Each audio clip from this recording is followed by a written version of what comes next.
श्री बलराम जी का आविर्भाव दिवस। बलराम जी भगवान श्री कृष्ण के पहले एक्सपांशन है, फर्स्ट एक्सपांशन कृष्णा के। सो स्टार्ट करने से पहले हम बलराम जी का प्रणाम मंत्र उच्चारण करते हैं, जो शायद बहुत कम लोगों को पता होगा। बट ये बलराम जी का प्रणाम मंत्र है। सो इस तरह से, नमस्ते हलग्रह, नमस्ते मुशलयुध, नमस्ते रेवती कांता, नमस्ते भक्तवत्सला, नमस्ते धरणीधर, नमस्ते बलनम श्रेष्ठ, प्रलंबरे नमस्ते अस्तु, एहि मम कृष्ण पूर्वज।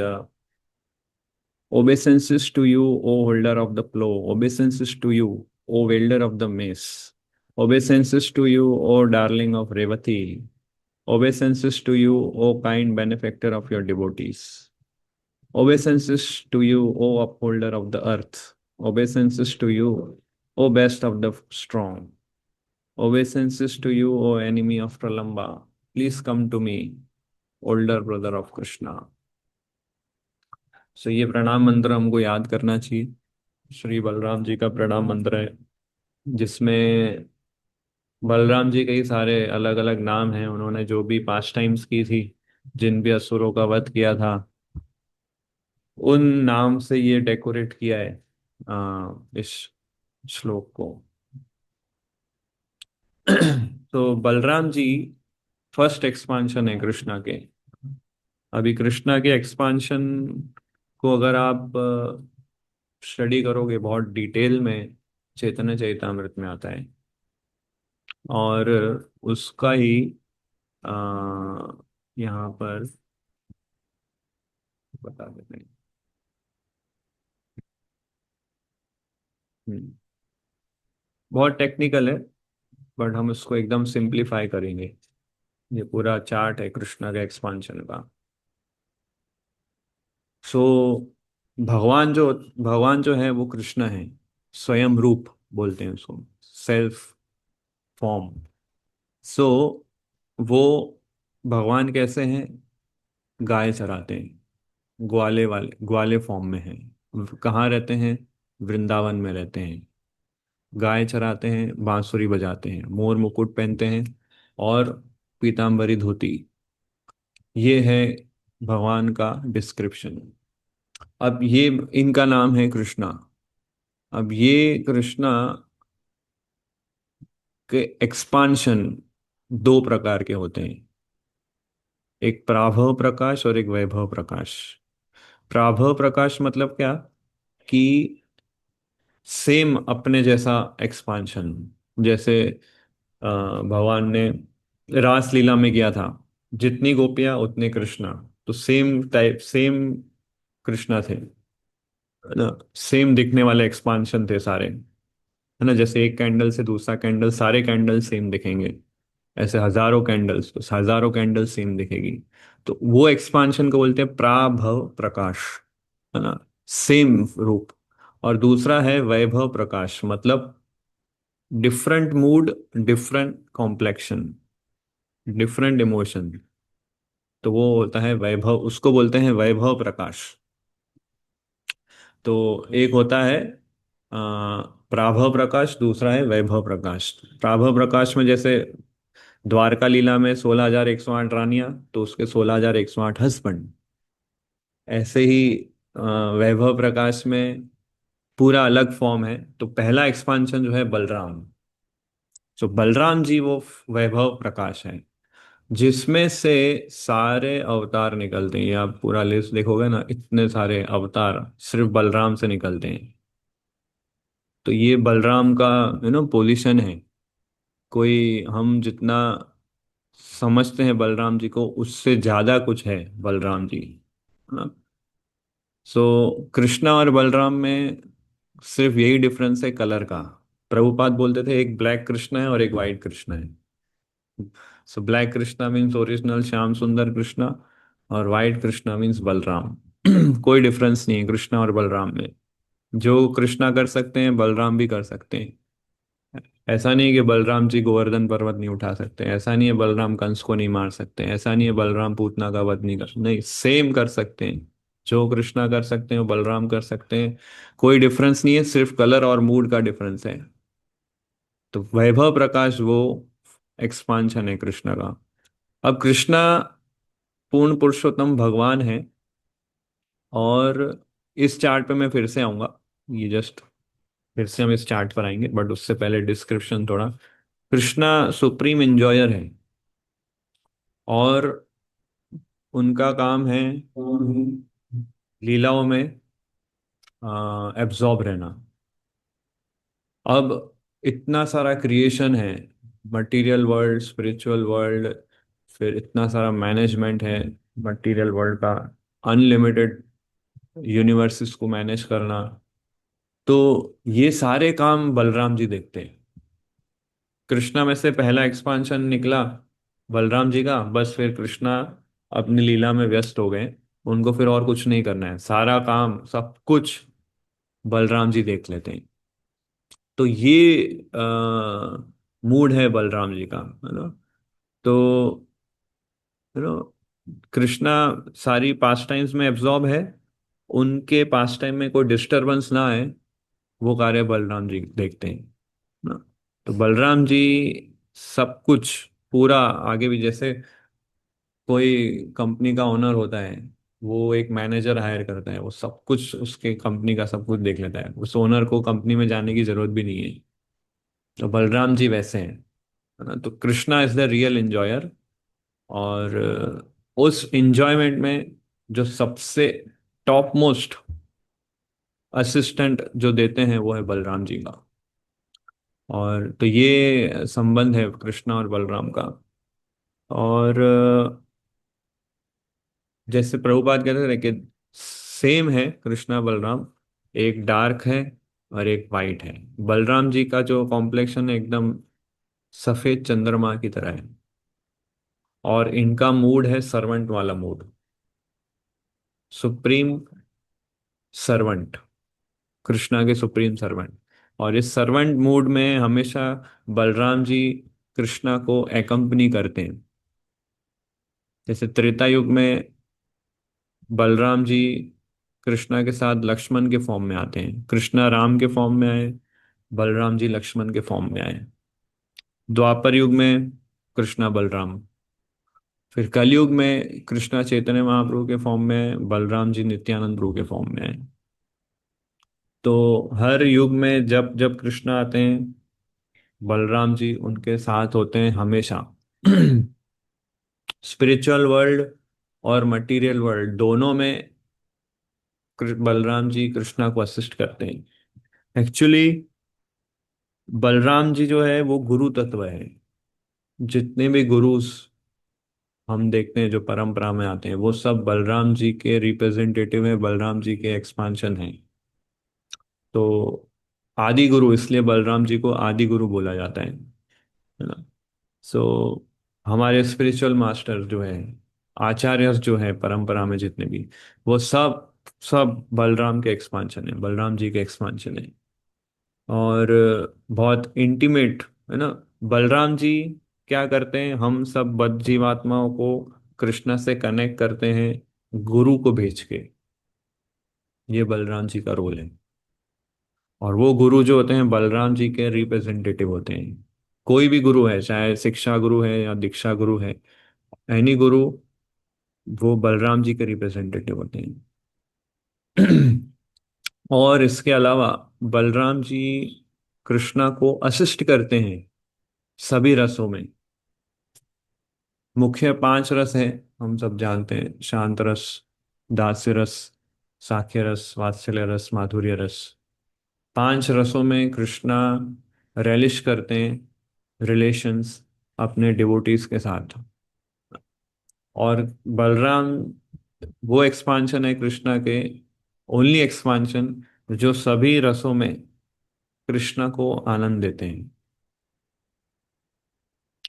सो जैसे शांत रस सबसे पहले जो आता है, शांत रस यानी कि न्यूट्रल।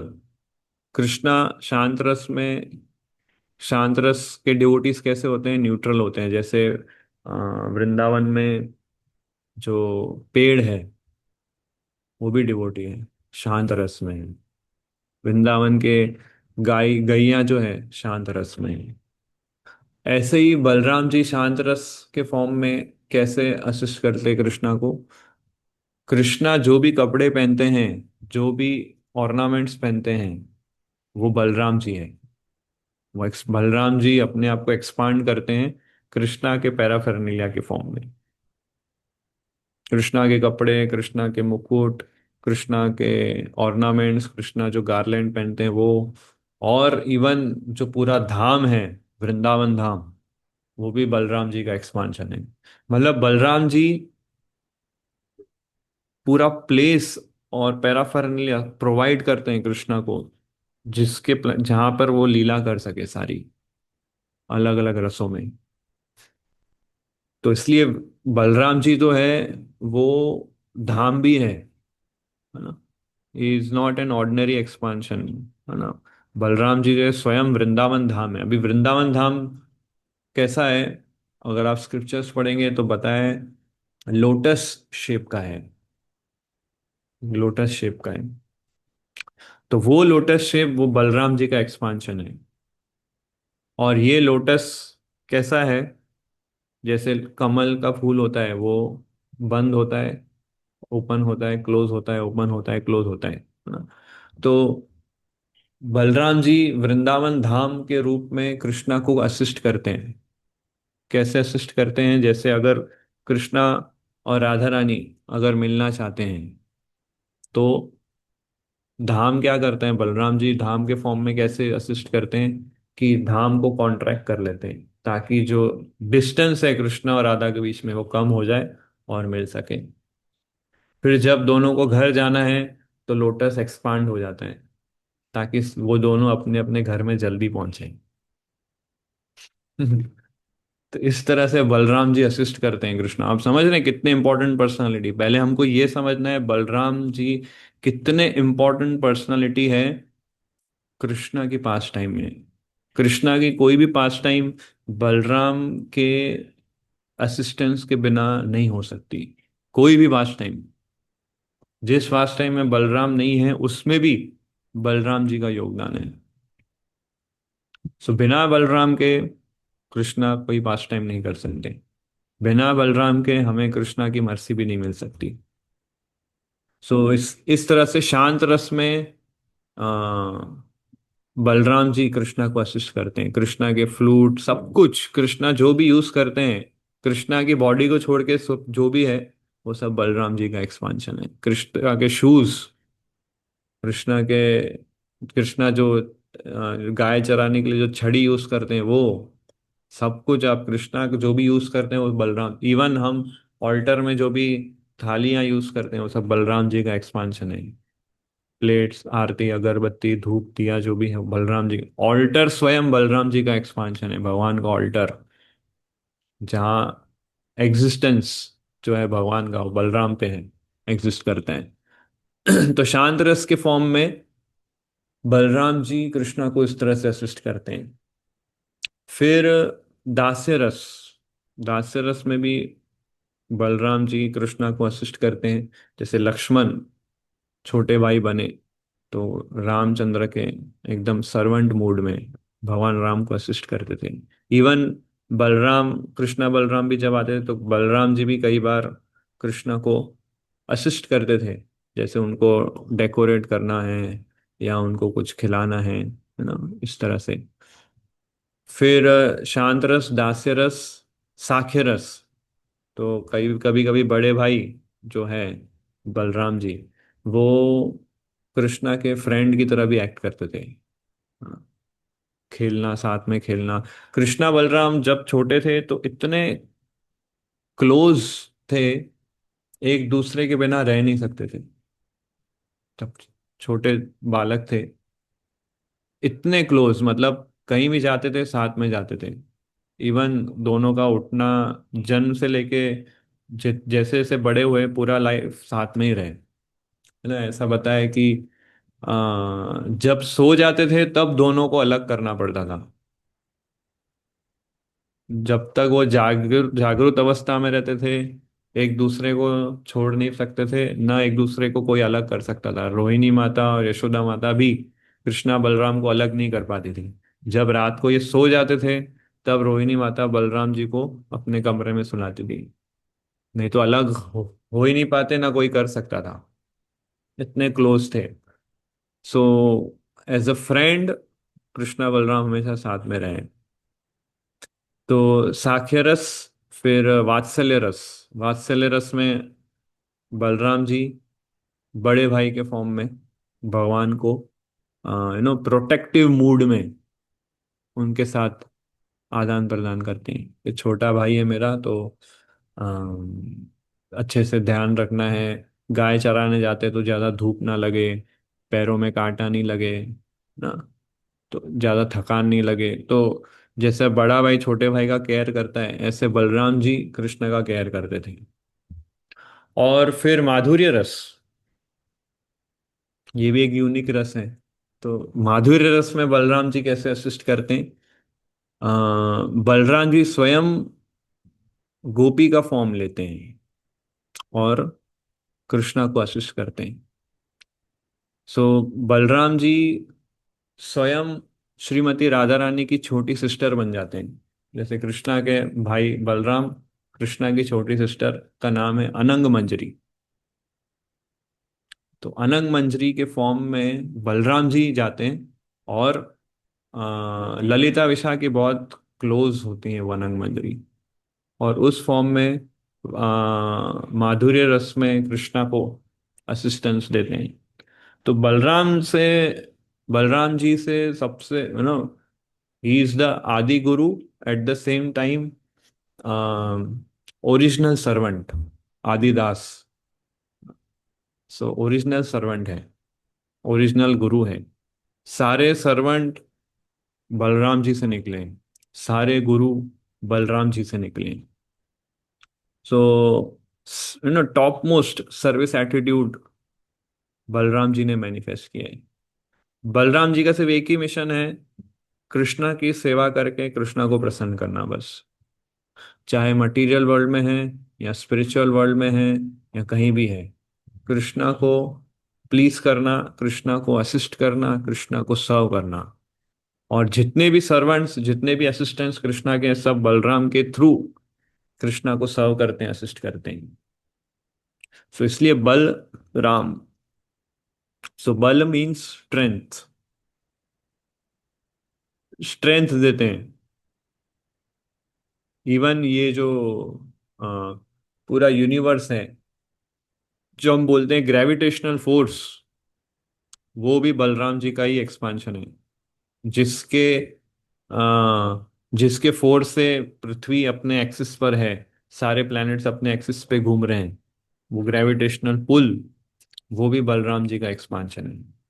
तो बल है, जितना भी बल, जितना बल है इस पूरे क्रिएशन में, स्पिरिचुअल वर्ल्ड, मटेरियल वर्ल्ड में, वो सारे बलों का जो स्रोत है वो है बलराम जी। और भक्तों को भी बल चाहिए भक्ति करने के लिए, स्पिरिचुअल स्ट्रेंथ, वो भी बलराम जी से मिलती है।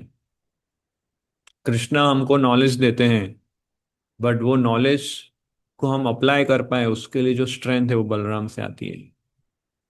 तो जब तक बलराम की कृपा हमको नहीं मिलेगी, हम कृष्णा की मर्सी को एक्सेस नहीं कर सकते, कृष्णा के नॉलेज को अप्लाई नहीं कर सकते। वो एप्लीकेशन पार्ट बलराम जी का कृपा है। नॉलेज, कृष्णा नॉलेज देके छोड़ देते हैं, अप्लाई करना है तो बलराम जी के पास जाओ, वो तुम्हें स्पिरिचुअल स्ट्रेंथ, स्पिरिचुअल पावर देंगे, तभी हम अप्लाई कर पाएंगे ना। प्रभुपाद बोलते थे कि कृष्णा हमको तलवार दे देते हैं, तलवार उठाने की शक्ति बलराम जी देते हैं। तो अगर आपको कोई अटैक कर रहा है, आपके पास तलवार है पर आपके पास तलवार उठाने की शक्ति नहीं है, तो कैसे प्रोटेक्ट करोगे अपने आप को? तो वो स्ट्रेंथ, वो शक्ति बलराम जी से हमको मिलती है। तो इस तरह बलराम जी सबसे बहुत इंपॉर्टेंट रोल प्ले करते हैं हमारे कृष्णा कॉन्शियस लाइफ में, कृष्णा कॉन्शियस ग्रोथ में। बलराम हमको डिवोशन देते हैं, एंथुजियाज्म देते हैं, स्पिरिचुअल स्ट्रेंथ देते हैं, नरिशमेंट देते हैं, सब कुछ।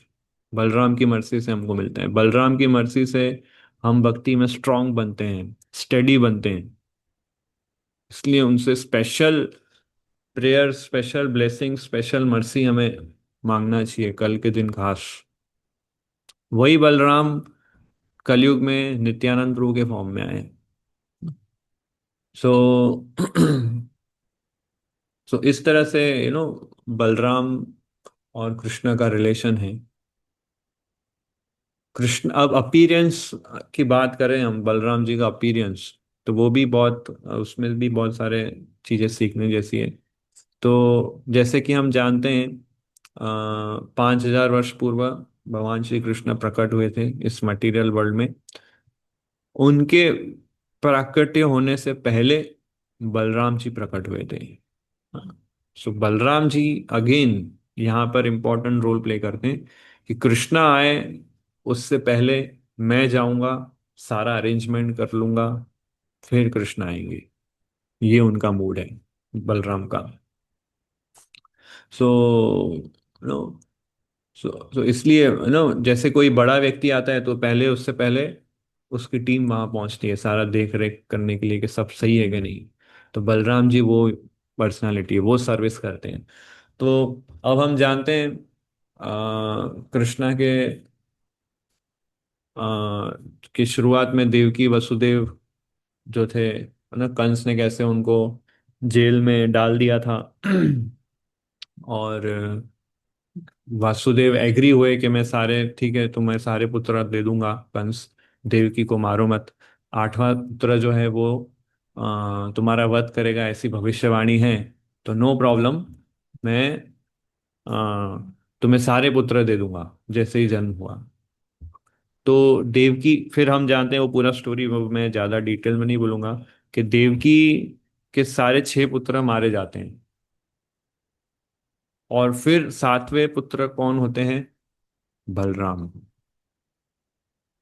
तो देवकी के गर्भ में 7th प्रेगनेंसी जो हुई वो थे बलराम जी।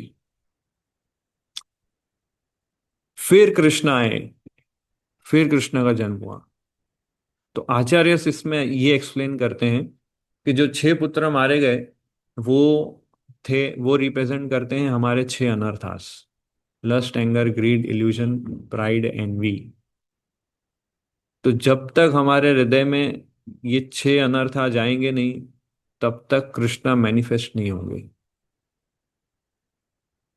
तो ये 6 पुत्र देवकी के जो मारे गए वो 6 अनर्थास हैं।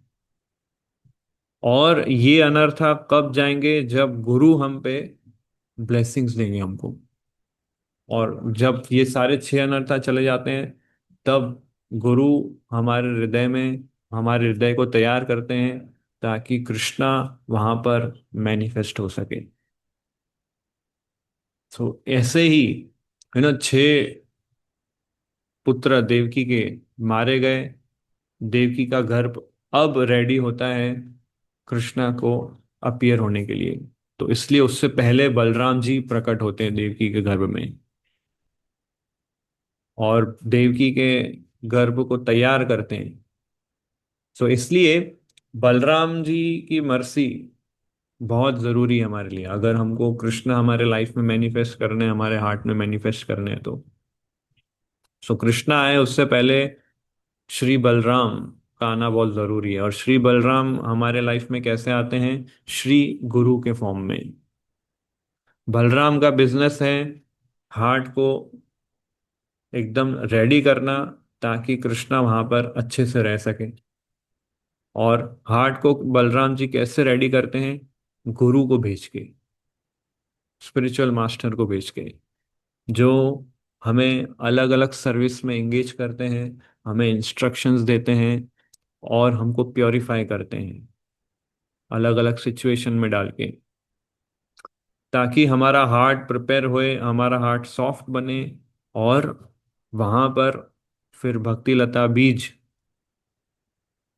गुरु डालते हैं, और फिर उसको हियरिंग, रीडिंग और चैंटिंग से वाटरिंग करना होता है, और फिर कृष्णा मैनिफेस्ट होते हैं। तो गुरु का रोल ये है, और यही गुरु बलराम जी के एक्सपांशन है। तो जब बलराम जी देवकी के घर में प्रकट हुए, तब कृष्णा ने योग माया को ऑर्डर दिया था कि ये बलराम जी अब देवकी के गर्भ में प्रकट हुए हैं, अब तुम क्या करो, देवकी के गर्भ में से बलराम जी को ट्रांसफर करो रोहिणी के गर्भ में। ये इंस्ट्रक्शन कृष्णा ने योग माया देवी को दिया था। तो अब इसमें पॉइंट ये है कि वसुदेव की बहुत सारी पत्नियां थी, वो क्षत्रिय थे, तो मल्टीपल वाइफ्स थे उनके। तो जब वसुदेव को किडनैप कर लिया, सॉरी जेल में डाल दिया था जब कृष्ण कंस ने, तो वसुदेव ने रोहिणी को सजेस्ट किया था कि तुम वृंदावन जाओ और वहां पे नंद महाराज के साथ रहो। नंद महाराज मेरे सबसे प्रिय मित्र है, वो तुम्हारा अच्छे से ध्यान रखेंगे। तो रोहिणी फिर वृंदावन शिफ्ट होती है, वसुदेव और देवकी मथुरा के जेल में कैदी बनते हैं।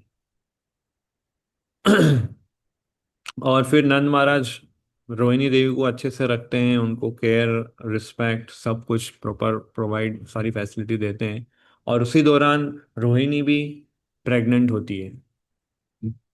जब देवकी, जिस समय देवकी के घर में बलराम जी आते हैं, उसी समय रोहिणी के घर में भी बलराम जी आते हैं। तो ये अंडरस्टैंड करने जैसा है कि यहाँ पर ये चीज कैसे है, ये इंपॉर्टेंट चीज है समझना। बलराम जी का अपीयरेंस के लिए ये चीज, कंसेप्ट समझना जरूरी है कि देवकी के घर में भी बलराम जी आए, रोहिणी के घर में भी बलराम जी आए। तो फिर कृष्णा क्यों बोल रहे हैं कि देवकी के घर से रोहिणी के घर में डालो? रोहिणी के घर में ऑलरेडी बलराम जी थे, तो फिर क्यों ये शिफ्टिंग, कृष्णा ने क्यों ये ऑर्डर दिया?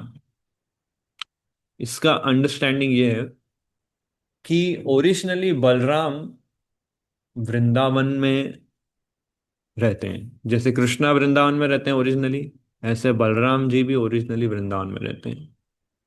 हम सब जानते हैं, जब कृष्णा वृंदावन से एक स्टेप बाहर नहीं निकलते हैं, ऐसे बलराम जी भी वृंदावन से एक स्टेप बाहर नहीं निकलते हैं।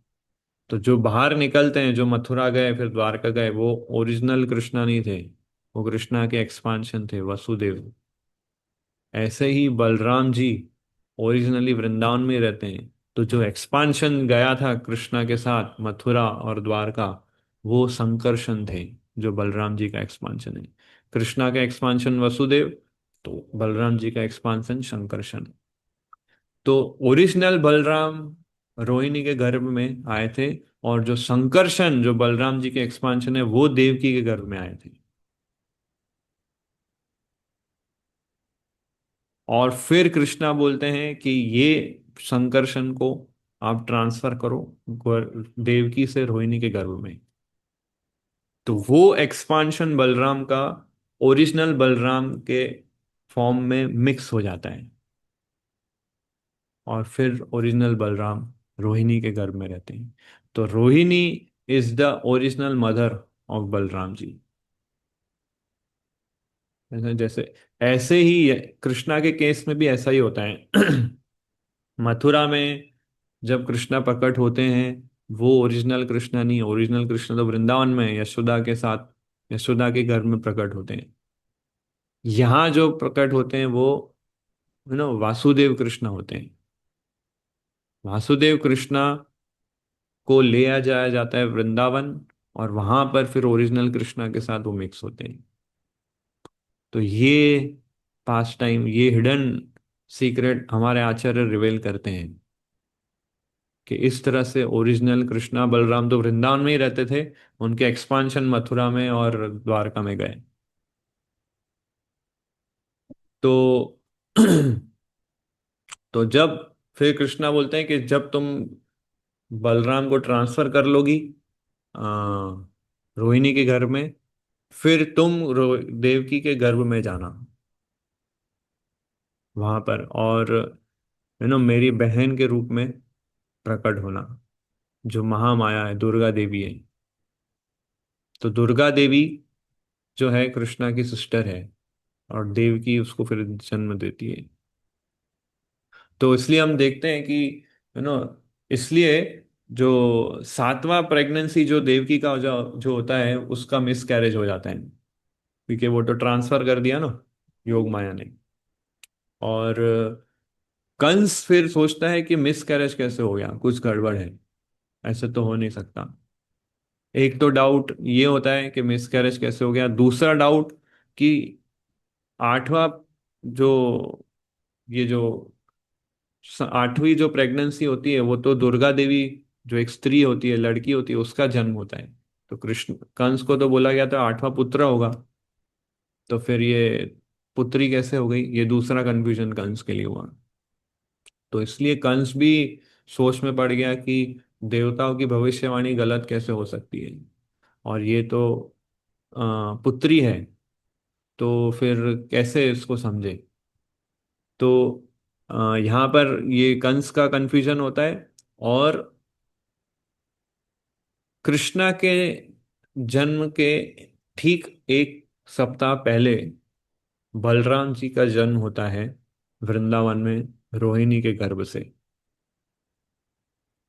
तो बलराम जी कृष्णा से एक सप्ताह बड़े हैं, 1 वीक ओल्डर। और कल जो पूर्णिमा है, श्रावण मास की पूर्णिमा, उस दिन बलराम जी का आविर्भाव दिवस होता है। बलराम जी वो दिन चूज करते हैं, पूर्णिमा का दिन, और प्रकट होते हैं वृंदावन में रोहिणी के घर से। तो जैसे ही बलराम जी का जन्म होता है, तो अ, बलराम जी यू नो उनका फॉर्म, उनका जो रूप है बहुत बहुत सुंदर होता है, एकदम हेल्दी होते हैं, बहुत एकदम गोरे गोरे होते हैं, चंद्रमा की तरह। और तो बहुत ब्यूटीफुल लगते हैं। पर वो ना कुछ बोलते हैं, ना कुछ सुनते हैं, कोई रिएक्शन उनके फेस पे नहीं आता है, कोई इमोशंस उनके फेस पे नहीं आते हैं। उनको कुछ भी बोलो, कुछ भी इशारा करो, नो रिएक्शन। स्माइल करो उनको देख के, नो रिएक्शन, कुछ भी नहीं। तो सब देखते हैं जब बलराम जी प्रकट होते हैं, दूसरे ब्रजवासी सब होते हैं, कोई रिएक्शन नहीं है, तो सब चिंता में आ जाते हैं कि ये बच्चा ऐसा क्यों कर रहा है, ना कुछ बोल रहा है, ना कुछ हंस रहा है, ना रो रहा है, ना कोई रिएक्शन, कुछ भी नहीं।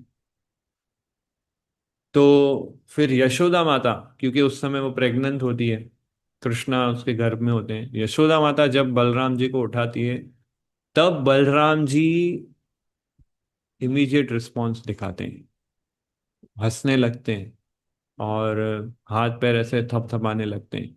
क्यों? क्योंकि कृष्णा के कांटेक्ट में आए हूं। तो इसलिए बलराम जी बहुत खुश हो जाते हैं कि कृष्णा यशोदा माता के गर्भ में है, तो उनके कांटेक्ट में आए हूं। तो he is very happy now. अब वो हंस रहे हैं और मुंह से आवाज निकाल रहे हैं, रिएक्शन दे रहे हैं। और जैसे ही फिर रोहिणी माता के गोद में जाते हैं, फिर से emotionless, no reaction, no emotion, nothing. तो लोग सोच में पड़ते हैं ऐसा कैसा ये बच्चा है, यशोदा के गोद में जाता है तो हंसता है खेलता है, मेरी गोद में आता है तो एकदम चुप, कुछ बोलना नहीं है, कुछ सुनता नहीं है। तो बलराम जी 7 दिन तक बिल्कुल इस तरह से ही चले हैं। जैसे ही कृष्णा फिर प्रकट होते हैं 7 दिन बाद, जन्माष्टमी के दिन, और फिर कृष्णा और बलराम जी जब फर्स्ट टाइम मिलते हैं, तब बलराम जी बहुत खुश होते हैं। बलराम जी हंसते हैं, मुस्कुराते हैं, खेलते हैं, सब ऐसा करते हैं। तब सबको पता चलता है, लोगों को समझ में आता है कि ये दोनों बहुत खास, एक दूसरे को बहुत पसंद करते हैं, और एक दूसरे के साथ हमेशा रहते थे। तो इस तरह से कृष्णा बलराम वृंदावन में अपीयर हुए। तो जब कृष्णा, ये दोनों इतने क्लोज थे, कृष्णा बलराम इतना साथ में रहते थे, सेम टाइम पे सोते थे, सेम टाइम पे उठते थे, सेम खाना खाते थे, एक ही प्लेट में दोनों खाते थे। इवन जब नंद महाराज प्लेट बना के प्रसाद लेते थे, तो कृष्णा बलराम भी उसी प्लेट में, तीनों नंद कृष्णा और बलराम तीनों एक ही प्लेट में खाएंगे। और जो कृष्णा को अच्छा लगेगा वही बलराम को अच्छा लगेगा, बलराम को जो अच्छा लगेगा वही कृष्णा को अच्छा लगेगा। कोई भी डिफरेंस दोनों में नहीं दिखता था सिवाय मूड और कलर के। और दोनों को सेम गेम्स खेलना अच्छा लगता था। इवन जब घर से बाहर जाते तो साथ में बाहर जाते थे, साथ में उठना बैठना चलना सीखा दोनों ने, साथ में गायों के साथ खेलना उन्होंने सीखा, साथ में सब कुछ साथ में किया। जैसे मैंने बताया कि सोने तक साथ में ही रहते थे वो। जब सो जाते थे तब दोनों को अलग करना पड़ता था, तब तक वो हमेशा साथ में रहे, साथ में उठते थे सब कुछ। सो सो कृष्णा, सो बलराम इस तरह से यू नो कृष्णा जैसी पास टाइम करते थे, और सबका अटेंशन ग्रैब करते थे, चलते थे खेलते थे मुस्कुराते थे। और इवन एक बार ऐसी पास टाइम भी होती है कि क्योंकि जब दोनों थोड़े से बड़े होते हैं तो कुंडल, कान में कुंडल पहनाते हैं, कर्णधर संस्कार बोलते हैं उसको। तो बलराम जी के कान में भी कुंडल पहनाए थे, दोनों कानों में। तो एक बार क्या होता है, दोनों खेल रहे होते हैं दोनों बालक। तो अभी कृष्णा के बाल बहुत घुंघराले होते हैं ना, करली हेयर्स होते हैं। बलराम जी के इतने करली हेयर्स नहीं थे, बट कृष्णा के करली हेयर्स थे। तो एक बार दो बलराम कृष्णा को गले लगा रहे थे, तो उनका जो कुंडल था वो कृष्णा के बाल में अटक गया। बलराम जी का लेफ्ट कान का कुंडल कृष्णा के बाल में अटक गया। तो निकालने का प्रयास कर रहे थे, निकल नहीं रहा था। तो बहुत प्रयास किया इधर उधर करने का, बट नहीं निकल रहा, छोटे थे दोनों बहुत।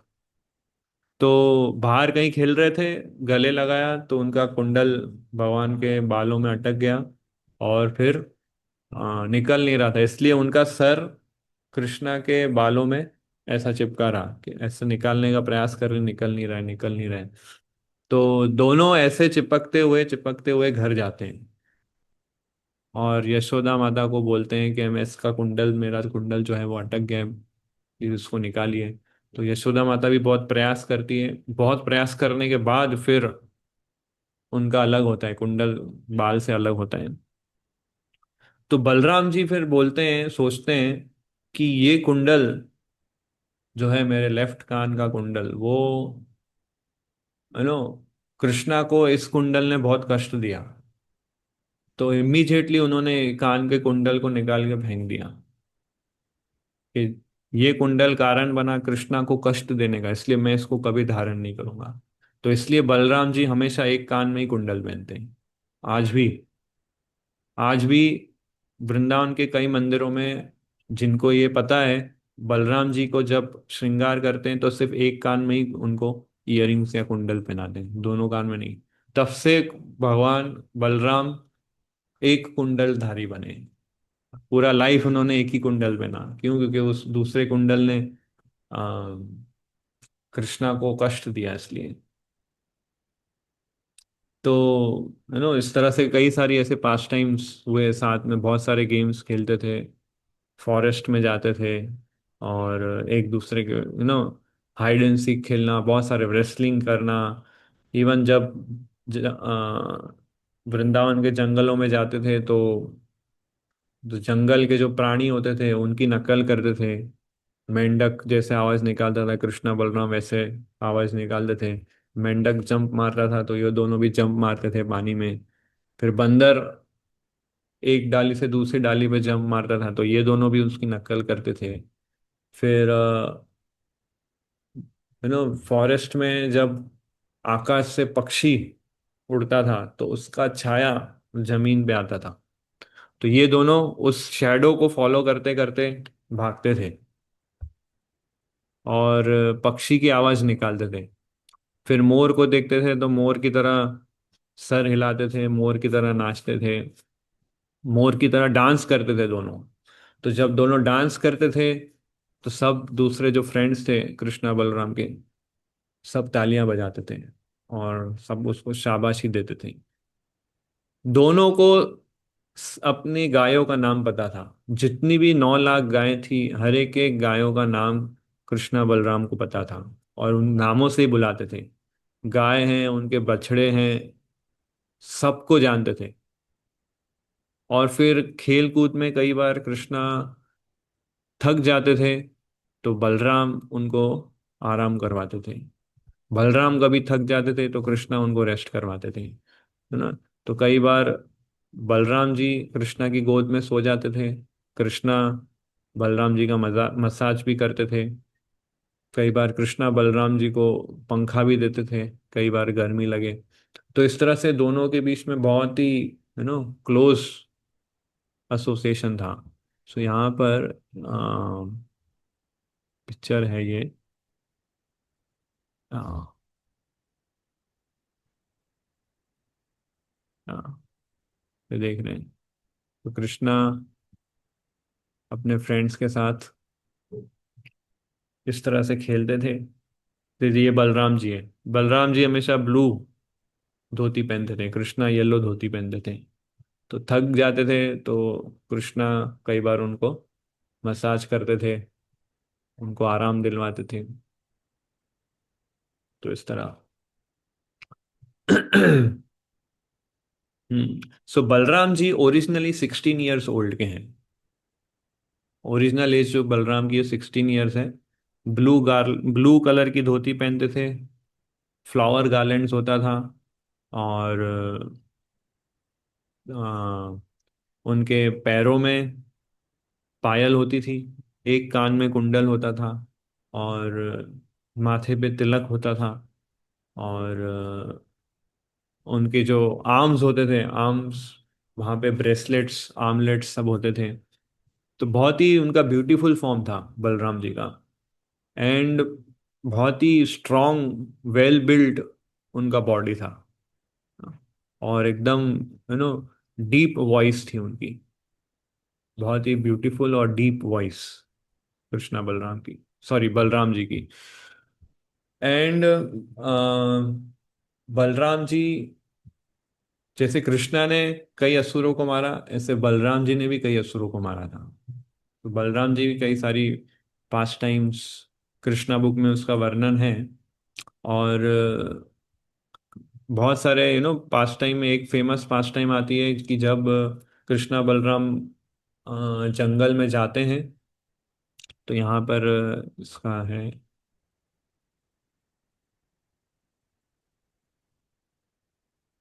हम्म,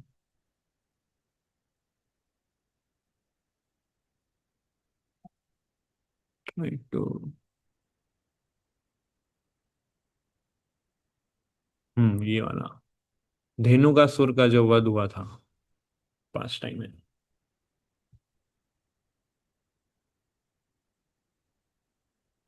सो तालवन में कृष्णा बलराम अपने फ्रेंड्स के साथ गाय चराने जाते हैं। तो तालवन एक फॉरेस्ट आता है वृंदावन में, जहां पर ताल वृक्ष में ताल फल उगते हैं। तो उसकी खुशबू दूर दूर तक जाती थी, और वो खुशबू कृष्णा बलराम के फ्रेंड्स ने जब उनके उन्होंने जब स्मेल किया उस खुशबू को, तो उनकी इच्छा हुई कि उनको वो ताल फल खाने हैं। और उन्होंने फिर कृष्णा बलराम को कहा कि हमें वो ताल फल यानी कि पाम फ्रूट्स खाने हैं। पर तो कृष्णा बलराम बोले ठीक है चलो खाते हैं। पर उन्होंने कहा कि यहाँ पर एक असुर रहता है, धेनु का असुर, एक गधे के फॉर्म में, डोंकी। वो उस फॉरेस्ट की रखवाली करता है और किसी को आने नहीं देता है अंदर। कोई भी किसी भी पशु पक्षी को वो एंटर होने नहीं देता है, वो खुद उस फ्रूट्स को खाता है। बट हमारी डिजायर है हमको खाना है इसको। तो कृष्णा बलराम जब ये रिक्वेस्ट सुनते हैं अपने फ्रेंड्स की, तब वो बोलते हैं कोई डरने की बात नहीं है, हम संभाल लेंगे, आप हम चलते हैं। तो ये धेनुकासुर वहीं पर ही होता है। कृष्णा बलराम उस फॉरेस्ट में एंटर करते हैं, और बलराम जी जो ताल वृक्ष होता है उसको जोर से हिलाते हैं, तो सारे फल नीचे गिरते हैं। तो फल जब नीचे गिरते हैं तो धेनुकासुर को आवाज आती है कि कौन ये शोर मचा रहा है। तो देखिए जैसे बलराम जी यहाँ पर यू नो ये पेड़ को हिला रहे हैं, सारे फल नीचे गिर रहे हैं, ये सारे फ्रेंड्स इसके कृष्णा। तो धेनुकासुर फिर क्या, उसको गुस्सा आ जाता है कि कौन ऐसे ही घुस गया और मेरे फलों को खा रहा है। तो धेनुकासुर आते हैं, कृष्णा बलराम पे अटैक करते हैं। बलराम को बहुत ही सीवियरली अटैक करते हैं। धेनुकासुर गधे के फॉर्म में होता है। तो अपने दोनों पैरों से बलराम के चेस्ट पे जोर से वार करता है वो। बलराम को ऐसा यू नो कुछ फील ही नहीं हुआ, जैसे कि कोई फूल फेंके किसी के ऊपर। बलराम जी को ऐसा रिएक्शन हुआ। तो बलराम जी को कुछ फील नहीं हुआ उसका जो अटैक था धेनुकासुर का। तो बलराम जी फिर, जैसे हम पिक्चर में देख रहे हैं, उसके पैरों को पकड़ते हैं और जोर से गोल गोल घुमाते हैं धेनुकासुर को। इतना जोर से घुमाते हैं कि घुमाते घुमाते वो मर जाता है। तो शरीर को त्याग देता है, प्राण को त्याग देता है। वो गोल की स्पीड में ही इतना फास्ट घुमाते हैं और घुमा के सीधा ताल वृक्ष में फेंकते हैं। और ताल जैसे इस तरह से कृष्णा भी कई गधों को मारते हैं, क्योंकि धेनुकासुर अकेला नहीं होता है, उसके कई सारे दूसरे फ्रेंड्स होते हैं। तो दूसरे फ्रेंड्स को, उसके जो दूसरे फ्रेंड्स थे उसको कृष्णा मारते हैं और धेनुकासुर का वध बलराम जी करते हैं। तो इस तरह से ताल वृक्ष के ऊपर सबको फेंक देते हैं, जैसे आप पिक्चर में देख रहे हैं। सो एक, तो उसमें सीन कैसा होता है कि एक वृक्ष के ऊपर बलराम जी धेनुकासुर को फेंकते हैं, वो वृक्ष नीचे गिरता है। वो वृक्ष जितने नीचे गिरता है, दूसरे वृक्ष को टकराता है, दूसरा भी नीचे गिरता है, दूसरा टकराता है तीसरे पे, तीसरा भी नीचे गिरता है, तीसरा टकराता है, चौथा गिरता है। तो ऐसे पूरी सीरीज, पेड़ की जो पूरी सीरीज है, line by line by line में सारे पेड़ गिर जाते हैं। और इतने सारे फल फिर नीचे गिरते हैं। और वो सारे फल फिर सारे कृष्णा बलराम के फ्रेंड्स एंजॉय करते हैं। तो अब धेनुकासुर जो है, हमारे जो आचार्य थे वो एक्सप्लेन करते हैं कि धेनुकासुर जो है एक अनर्था है, उसको रिप्रेजेंट करता है। जितने भी असुर कृष्णा बलराम ने मारे, वो सारे असुर एक एक अनर्था को रिप्रेजेंट करता है। अब धेनुकासुर जो था, उसने गधे का रूप धारण किया था। गधे का रूप क्यों धारण किया था, क्या मीनिंग है इसका? धेनुकासुर रिप्रेजेंट करता है हमारा इग्नोरेंस,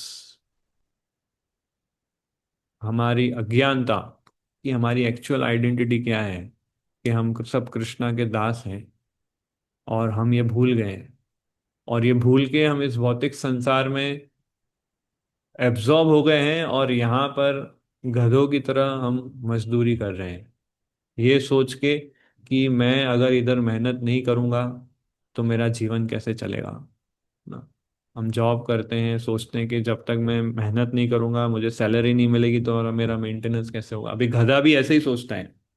वो क्या सोचता है, जब तक मैं बहुत मेहनत नहीं करूँगा, मेरा जो मालिक है वो मुझे घास नहीं देगा, तो मेरा जीवन कैसे चलेगा। जबकि वो घास उसको कहीं भी मिल जाएगी उसको, क्योंकि अब वो गधा है तो वो समझ नहीं सकता है। तो बिना उतनी मेहनत की उसको घास कहीं भी मिल सकती है। तो धेनु का सुर इसलिए रिप्रेजेंट करता है हमारा इग्नोरेंस।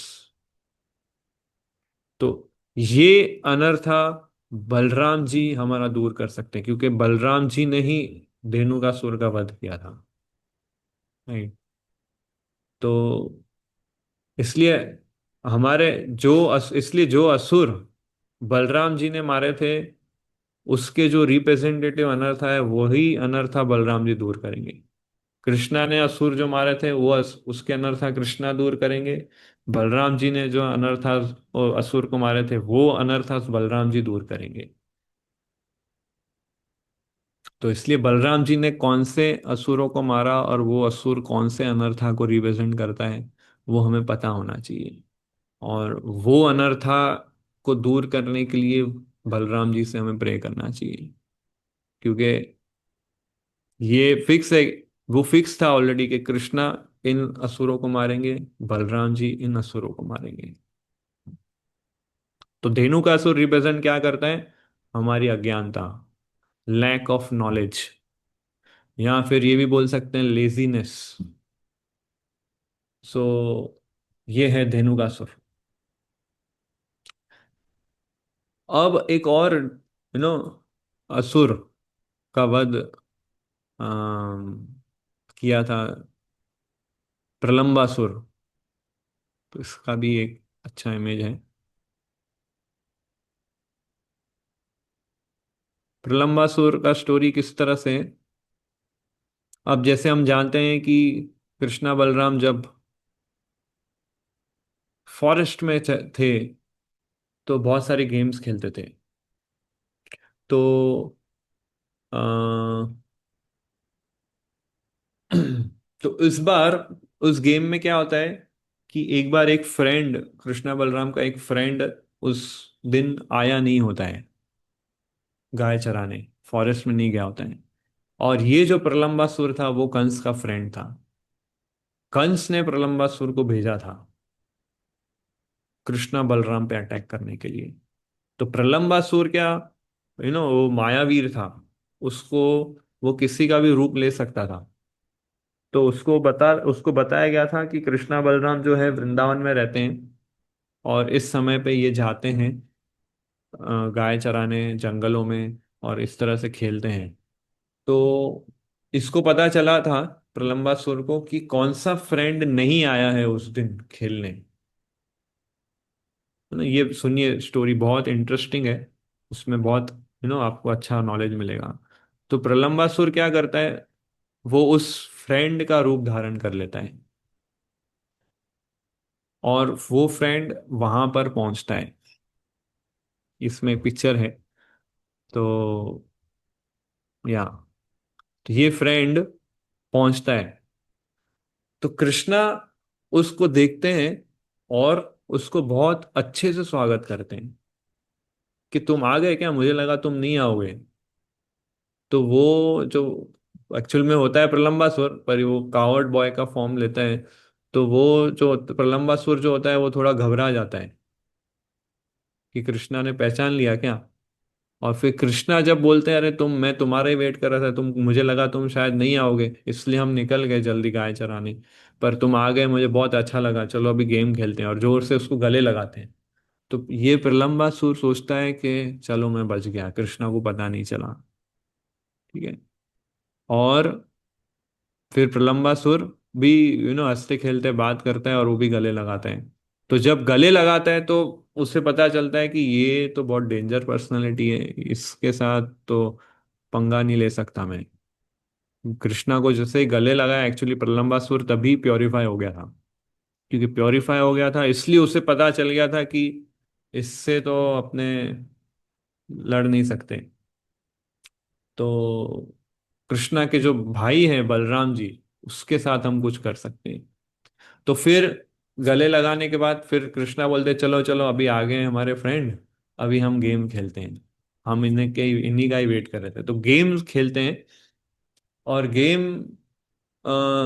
गेम में जो ये प्रलंबासुर, जो ये कृष्णा का फ्रेंड का फॉर्म लेके आया होता है, वो कृष्णा के साइड होता है।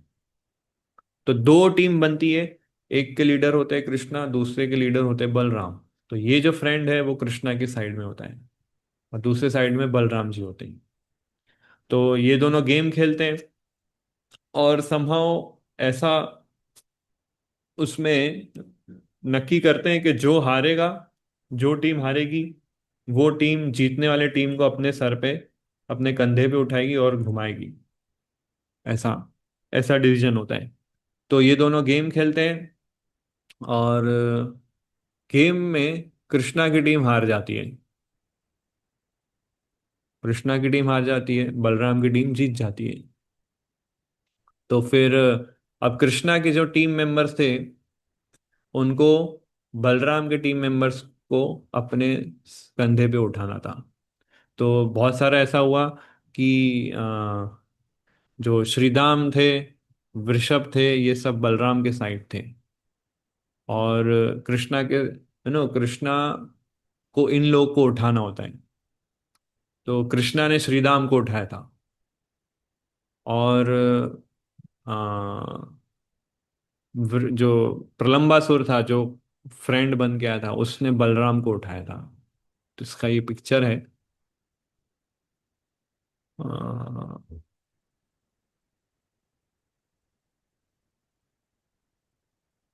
हम्म, हाँ ये। सो ये वो फ्रेंड है जो प्रलंबासुर है, और इसने बलराम को उठाया है। ठीक है। और ये कृष्णा है। This is Krishna, this is Balram. So दोनों, यू नो, क्योंकि बलराम की टीम जीत जाती है, तो बलराम के सारे टीम मेंबर्स ऊपर होते हैं, कृष्णा के सारे टीम मेंबर्स उनको गोद में उठाते हैं ऊपर। तो अब ये प्रलंबासुर बलराम को उठा रहा है, और उठाते उठाते उठाते उसको कहीं दूर ले जाता है, पूरी टीम से अलग ले जाता है। तो कृष्ण बलराम को फिर बाद में रियलाइज होता है कि ये कहाँ ले जा रहे हैं मुझे, इतना दूर दूर कहाँ ले जा रहा है ये। और फिर जैसे जैसे दूर जाते जाता है, ऐसे ऐसे उसका जो ये जो फ्रेंड होता है, उसका जो फॉर्म बढ़ते जाता है आगे ना। ये प्रलंबासुर जैसे जैसे आगे दूर जाते क्या ऐसे उसका एक्सपांशन होने लगता है। तो बलराम जी देखते हैं, अरे मैं उतना ऊपर कैसे जा रहा हूँ। तब उनको पता चलता है, अरे ये तो असुर है, महाअसुर है ये। और ये प्रलंबासुर, तब इसका ओरिजिनल फॉर्म बाहर आता है, और ब्लैकिश फॉर्म होता है जैसे आप देख रहे हैं। और बलराम जी एकदम वाइट। तो ऐसा दिख सीन ऐसा दिखता था कि काले बादलों में सफेद चांद आया हो। ऐसा सुखदेव गोस्वामी डिस्क्राइब करते हैं भागवतम में। तो जैसे ही बड़ा होता है, बलराम जी को सेंस हो जाता है कि ये असुर है, और फिर बलराम जी जोर से अपना एक मुक्का मारते हैं, और वो गिर के मर जाता है। तो इस तरह से प्रलंबासुर का वध किया था बलराम जी ने। सो हम्म सो प्रलंबासुर धीरे धीरे बढ़ते गए, Balram strikes him with fist, और Pralambasura fall down with a sound, और इस तरह से। सो अब प्रलंबासुर क्या रिप्रेजेंट करता है, ये इंपॉर्टेंट है जानना। प्रलंबासुर रिप्रेजेंट करता है desire for name, fame, Prestige. Pralambasura Pralambasura represent करता है डिजायर टू एंजॉय। तो यू नो इसलिए स्पिरिचुअल मास्टर भी बलराम का ही एक्सपांशन है, बलराम का ही रिप्रेजेंटेटिव है गुरु हमारे। तो गुरु की मर्जी से कई अनर्थास हम ओवरकम कर सकते हैं, डिस्ट्रॉय कर सकते हैं। अब सबसे इंपॉर्टेंट जानने वाली बात ये है कि कृष्णा ने जो असुरों को मारा था, मीन्स जो अनर्थास कृष्णा हटा सकते हैं, वो कृष्णा हटा देंगे। बट बलराम के जो अनर्थास हैं, बलराम ने जिन असुरों को मारा था, वो अनर्थास ऐसे हैं कि हमें खुद उस पर वर्क करना पड़ेगा, तब बलराम उसको हटाएंगे। ये बहुत इंपॉर्टेंट लेसन है हम्म। हम सभी साधकों के लिए कि जो अनर्थास, जो असुर बलराम ने मारे थे और उनके जो अनर्था रिप्रेजेंट करते हैं, वो अनर्थास हमें खुद वर्क करने पड़ेंगे, तब जाके बलराम हमको मर्सी देंगे और वो अनर्था दूर होंगे।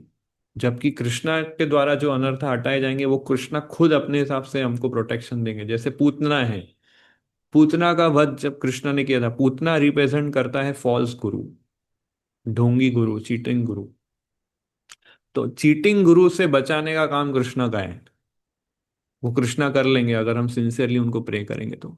बट नेम, फेम, प्रेस्टीज से बचना हमें खुद पड़ेगा, सिंसियरली वर्क करके। और जब ये सिंसियर होमवर्क करेंगे, तब बलराम हमको उस अनर्था से बचाएंगे। तो ये डिफरेंस है कृष्णा और बलराम की मर्सी में। बलराम जो हमारे जो खुद के अनर्थास हैं, जो जिसे बलराम हटाने वाले हैं, उस अनर्था पे जब तक हम पर्सनली वर्क नहीं करेंगे, वो अनर्था नहीं जाने वाले हैं। जैसे name fame, desire for name fame, कि मुझे फेमस बनना है, लोग मुझे रिस्पेक्ट दें, लोग मेरा गुणगान गाएं, या मेरे फॉलोअर्स होने चाहिए, मुझे एक्स्ट्रा रिस्पेक्ट मिलना चाहिए, मुझे एक्स्ट्रा फैसिलिटी मिलना चाहिए, है ना, क्योंकि मैं प्रेसिडेंट हूँ या वाइस प्रेसिडेंट हूँ, लोग मुझे एक्स्ट्रा प्रणाम करने चाहिए, मुझे मानने चाहिए। ये सारी, ये सब प्रलंबासुर रिप्रेजेंट करता है। तो इन डिजायर्स से मुक्त होना हमें खुद पड़ेगा, सिंसियरली वर्क करना पड़ेगा, कि कब मुझे प्राइड आ रहा है, कब मुझे ईगो आ रहा है, या कब मेरे अंदर नेम फेम की डिजायर आ रही है, कब मेरे अंदर रिस्पेक्ट की अपेक्षा आ रही है। वो हमें खुद स्कैन करना है और खुद सिंसियर अपनी साधना से उसको दूर करना है। तब बलराम जी हमको मर्सी देंगे और हमें वो स्ट्रेंथ देंगे बलराम जी, इसको ओवरकम करने के लिए। तो जब तक हम ये होमवर्क नहीं करेंगे, ये अनर्थास कभी जाने नहीं वाले। आप कितना भी प्रे कर लो कृष्णा को, कृष्णा वो अनर्था हटाने नहीं वाले, ना उनको टच करने वाले, क्योंकि प्रलंबासुर का वध बलराम ने किया था, कृष्णा ने नहीं। तो कृष्णा नहीं आएंगे उस अनर्था को दूर करने, इट इज बलराम। तो इसलिए हमें समझना होगा कि बलराम की मर्सी कितनी इंपॉर्टेंट है हमारे लिए। हम सारा दिन कृष्णा कृष्णा करते हैं पूरे साल, बस एक ही दिन साल में हम बलराम जी को याद करते हैं। बट बलराम की मर्सी के बिना कृष्णा की मर्सी हमें मिल नहीं सकती। नित्यानंद प्रभु के कृपा के बिना हमें चैतन्य महाप्रभु की कृपा नहीं मिलेगी। इसलिए वो बताते हैं कि बलराम का जो वेपन है वो क्या है। बलराम कौन सा वेपन कैरी करते हैं? हम्म, हल कैरी करते हैं। हल मतलब उसको इंग्लिश में बोलते हैं प्लो। तो क्यों हल कैरी करते हैं? इसका रीजन है कि जैसे आपको अगर खेती करनी है, खेती करने के लिए पहले उस जमीन को बोया जाता है हल से, उस खेती को तैयार किया जाता है, फिर उसके अंदर बीज डालोगे तो उसमें उगेगा। मान लो सीमेंट का फ्लोर है, उस पे बीज रख दो आप और पानी डालो, उगेगा क्या? नहीं उगेगा। तो ऐसे ही भक्ति लता बीज जो है वो हमको गुरु देते हैं, बलराम जी देते हैं। पर हमारा हृदय अगर कठोर है, सीमेंट पत्थर की तरह कठोर है, तो उगेगा ही नहीं। कितना भी पानी डालो उस पे थोड़ी ना कभी बीज उगेगा। तो आपको पहले जमीन को तैयार करना पड़ेगा, उसको प्लोइंग करना पड़ेगा अच्छे से। तो वो प्लोइंग का काम जो है वो बलराम जी का है, समझ रहे हैं? तो इसलिए हमारे हृदय में अगर भक्ति लता बीज को बोना है, अगर उसको उगाना है भक्ति लता बीज को, तो पहले हृदय को तैयार करना होता है। और वो तैयारी का काम जो होता है वो होता है बलराम जी का, गुरु का। इसलिए हमारे लाइफ में कई बार बहुत सारे प्रॉब्लम्स या एंजाइटीज आते हैं, मीन्स गुरु अपना वर्क कर रहे हैं, उसको प्योरीफाई कर रहे हैं हृदय को, है ना। तो तब जब हृदय प्योरीफाई हो जाता है, सॉफ्ट हो जाता है, जैसे जमीन जब एकदम सॉफ्ट हो जाती है, तब उसमें फिर भक्ति लता बीज बोएंगे हम, उसमें पानी डालेंगे हम, तब वो बीज ग्रो होगा। तब तक उस तब तक आपका हृदय जब तक हमारा कठोर है, तब तक भक्ति लता बीज ऐसे ही पड़ा रहेगा, उसको कुछ ग्रो नहीं होने वाला है। सीमेंट पे ऊपर, सीमेंट के टाइल्स के ऊपर आप बीज रख दो, कभी भी वो ग्रो नहीं होगा। सो ये है बलराम जी की स्पेशल कृपा। तो इसलिए बलराम जी, वो गुरु क्या करते हैं, हमारे हृदय को ऐसे प्लोइंग करते हैं, तैयार दिल करते हैं। चेक करना है। फिर हम कृष्णा से अट्रैक्शन, जब तक हम कृष्ण ये हमारे हार्ट को हम सॉफ्ट नहीं करेंगे, तब तक हमारे हृदय में कृष्ण भक्ति मैनिफेस्ट नहीं होगी, और तब तक हम कृष्णा से अट्रैक्ट नहीं होंगे। सो कृष्णा से आकर्षित तब होंगे जब बलराम जी हमारे हृदय को तैयार करेंगे, और बलराम जी कब हमारे हृदय को तैयार करेंगे? जब हमने वो होमवर्क किया होगा उन अनर्थों को दूर करने का। जब तक हम वो सिंसियर होमवर्क नहीं करेंगे, और होमवर्क करने का अर्थ क्या है? कि sincerely chanting, sincerely reading, sincerely hearing, sincerely praying, sincerely services. तो गुरु हमको इंस्ट्रक्शंस देते हैं कि इस तरह से आप नाम जप करो, इस तरह से आप चार नियम का पालन करो, इस तरह से आप सेवा करो। तो ये इंस्ट्रक्शन फॉलो करना मीन्स होमवर्क। वो सिंसियरली हम इंस्ट्रक्शंस को जब फॉलो करेंगे, तब हमारा हार्ट सॉफ्ट बनेगा। फिर भक्तिलता बीज अंदर आएगा। फिर कृष्ण, धीरे धीरे हम हियरिंग रीडिंग चैंटिंग करेंगे, उसमें टेस्ट आएगा। फिर हम कृष्णा से अट्रैक्ट होंगे। तब तक कुछ नहीं होने वाला। हम सिर्फ, फिर उससे पहले कितना भी आप कृष्णा कृष्णा बोल लो, कृष्णा के सामने रो लो, कृष्णा के सामने प्रणाम कर लो, कुछ भी रिजल्ट नहीं मिलने वाला है हमें। कुछ भी नहीं मिलेगा। तो इसलिए कृष्णा की मर्सी तभी मिलेगी जब बलराम की मर्सी मिलेगी। और बलराम की मर्सी तब मिलेगी जब गुरु की मर्सी मिलेगी। और गुरु की मर्सी तब मिलेगी जब हम गुरु के दिए गए इंस्ट्रक्शन को एज इट इज फॉलो करेंगे। सो गुरु के इंस्ट्रक्शन में छुपा है कृष्णा की मर्सी, बट ये प्रोसेस है।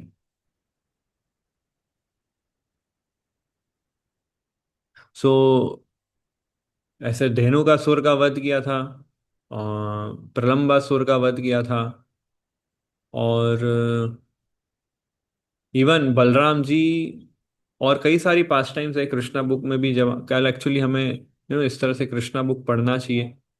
उसमें कई सारे पास टाइम्स बताए गए हैं। जैसे अ,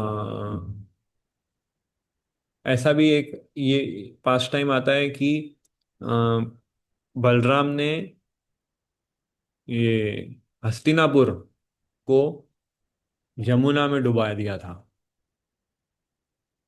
यमुना में। तो वो भी एक बड़ी पास टाइम है कि भगवान कृष्ण के जो रानी होती है उसमें जाम्बवती नाम की एक रानी होती है, उसका एक पुत्र होता है, उसका नाम होता है सांबा।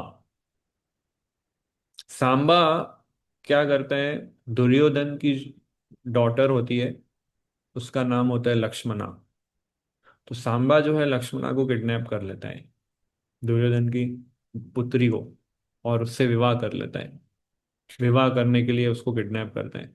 तो जो कौरव लोग होते हैं, दुर्योधन और टीम, उनको फिर गुस्सा आता है कि यदुवंश, जो सांबा, जो द्वारका में यदुवंश रहते थे, हस्तिनापुर में कौरव लोग रहते थे, तो सारे कौरवों को क्रोध आता है यदुओं के ऊपर कि इन्होंने कैसे हमारी बेटी को किडनैप कर लिया, राजकुमारी को किडनैप कर लिया। तो फिर क्योंकि गुस्सा आता है तो एक युद्ध का एक सीन क्रिएट हो जाता है। तो उस सीन क्रिएट, युद्ध ना हो इसलिए फिर बलराम जी उस सीन में एंटर होते हैं। बलराम जी सोचते हैं कि युद्ध करना अच्छी बात नहीं है, हम थोड़ा समझौता करते हैं और शांति से इस मैटर को सॉल्व करते हैं। तो बलराम जी स्पेशल अपनी टीम के साथ द्वारका से हस्तिनापुर जाते हैं। और फिर हस्तिनापुर के जब बाउंड्री पे पहुंचते हैं तो वहां पर वो यू नो उधर टेंट लगा के स्टे करते हैं। सारी सेनाएं बलराम जी की भी आती है वहां पर। और फिर बलराम जी पीस फॉर्मूला और यू नो वो एग्रीमेंट और वो सब बताते हैं। बट कौरव लोग सोचते हैं कि हम क्यों समझौता करें, आप यदु लोग जो हो हमारे अंडर में आते हो, और हमने आपको स्थान दिया है रूल करने का, तो ऐसा आप नहीं कर सकते। तो बलराम जी प्रयास कर रहे हैं इधर समझौता अच्छे से सेटल हो जाए मैटर। पर कौरव लोग अपने प्राइड में जी के और उनको उनका अपमान कर रहे थे। बलराम जी का भी अपमान कर रहे थे, यदु डायनेस्टी का भी अपमान कर रहे थे।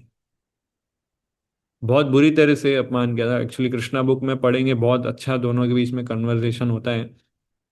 तो बलराम को फिर बहुत क्रोध आ जाता है, और बलराम को आइडिया आ जाता है कि ये कौरव लोग जो है सर पे चढ़ गए हैं, इनके ऊपर पूरा प्राइड आ गया है, इनको अभी लेसन सिखाना पड़ेगा। तो कौरव लोग सब बुरे बुरा वचन बोल के अपने राज्य में चले जाते हैं और बलराम जी क्रोध में आ जाते हैं। वो अपना हल लेते हैं और पूरा हस्तिनापुर को ऐसे हल से ऐसे पूरे जमीन को डालते हैं और पूरी जमीन ऐसे खिसकाते हैं। तो पूरा हस्तिनापुर, जो सिटी, जो दिल्ली है आज का, पूरा ऐसे भूकंप आ जाता है और यमुना की तरफ उसको खींच के यमुना में डुबोने लगते हैं।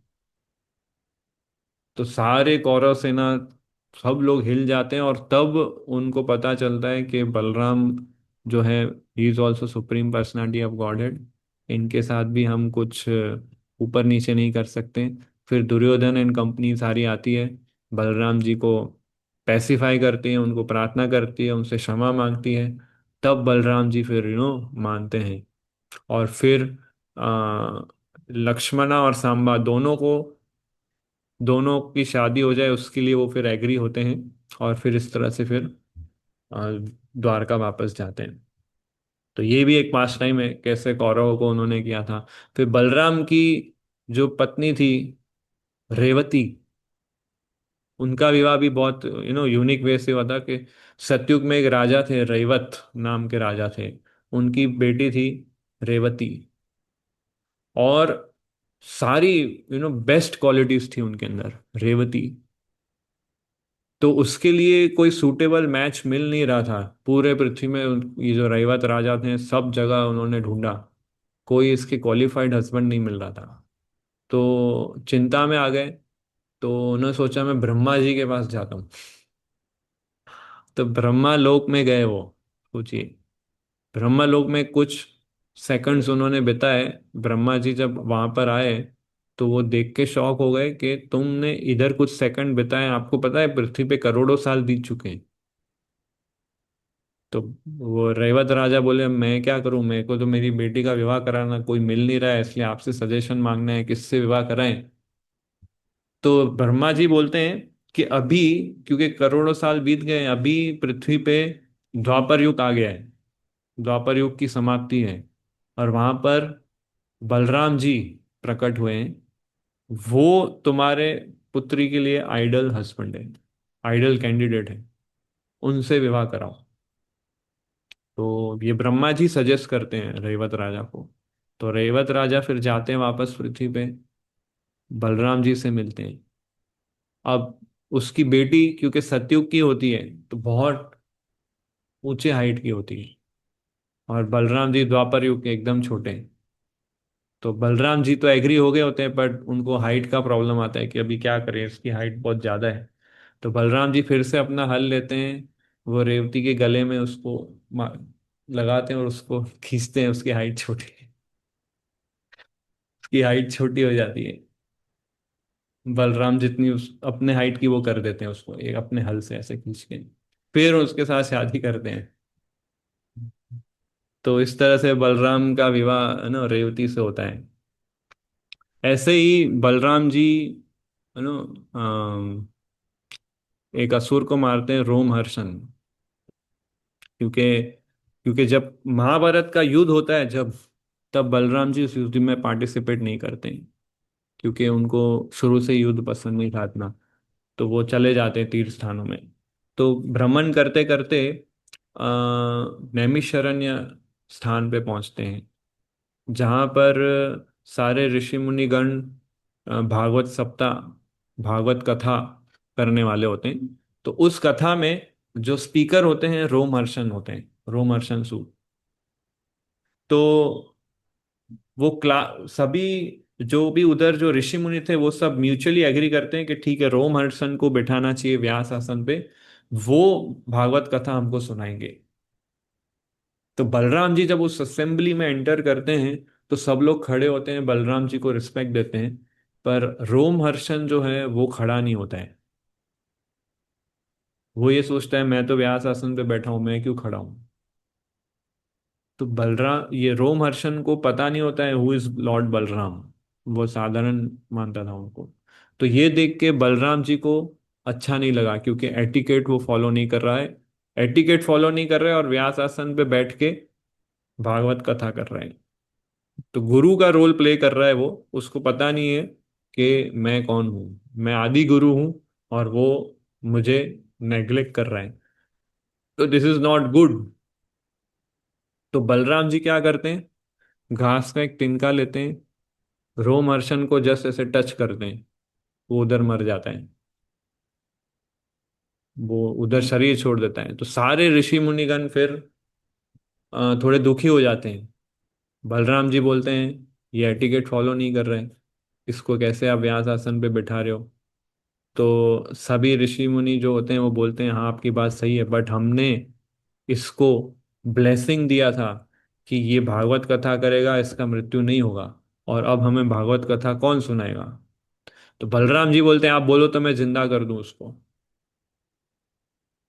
तो वो बोले नहीं नहीं, अभी आपने इसका वध किया है तो सही किया होगा, बट आप ही अभी बताइए कि अभी हम किसको बोले भागवत कथा करने के लिए।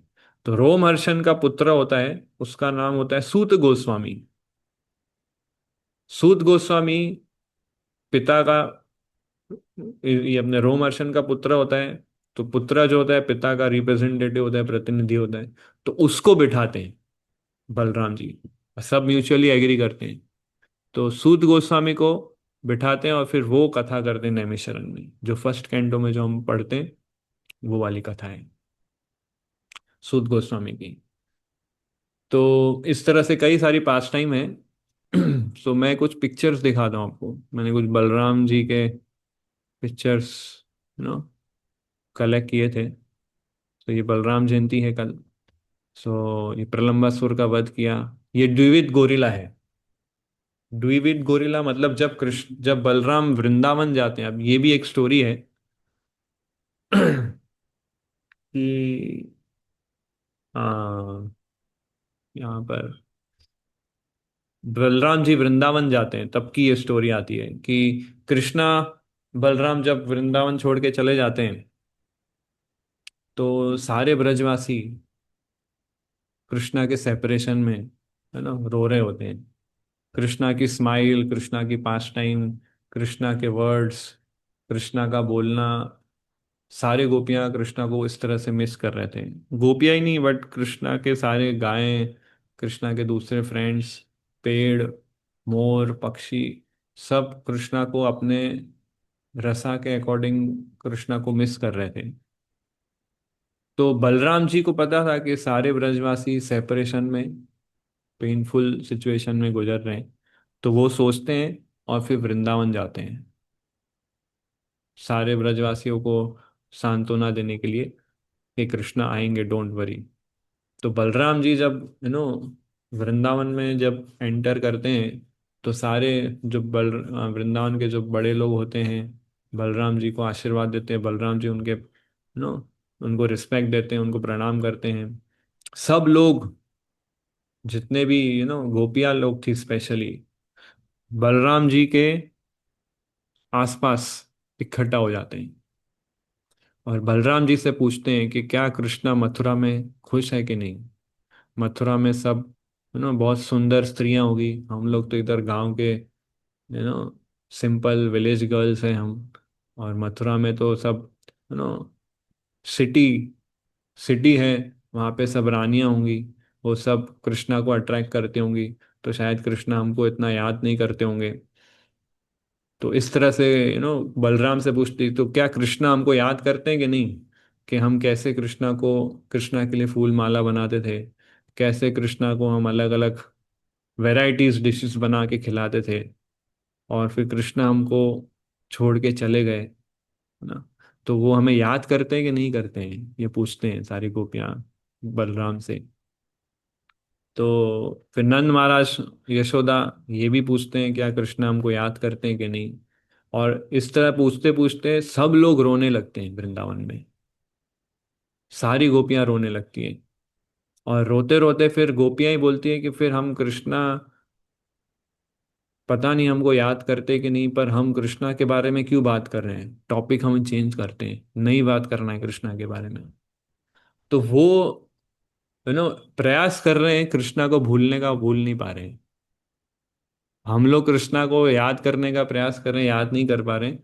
गोपियां लोग क्या कर रही थी, कृष्णा को भूलने का प्रयास कर रही थी, वो भूल नहीं पा रहे थे, क्योंकि कृष्णा को भूल नहीं पाए इसलिए कोई दूसरे काम में उनका मन ही नहीं लगता था।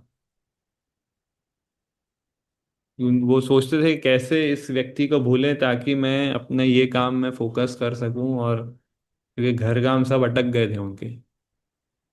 तो बलराम जी ये सब ऑब्जर्व कर रहे थे। तो बलराम जी उनको सब सांत्वना देते हैं और बोलते हैं कि मैं प्रॉमिस करता हूँ मैं कृष्णा को इधर लेके आऊंगा, डोंट वरी। और उस समय बलराम जी वृंदावन में 2 महीना स्पेंड करते हैं। और उस 2 महीने में हर रोज बलराम जी यू नो रास लीला करते हैं। ये रास लीला में जो गोपियां होती हैं वो अलग गोपियां होती हैं। कृष्णा की गोपियां अलग थी, जिसने कृष्णा के साथ रास लीला की थी। बलराम जी की गोपियां अलग थी, जिसके साथ बलराम जी ने रास लीला किया था। तो चैत्र मास की पूर्णिमा या उसके आसपास में बलराम जी वृंदावन आए थे, और तभी उन्होंने ये रास लीला किया था।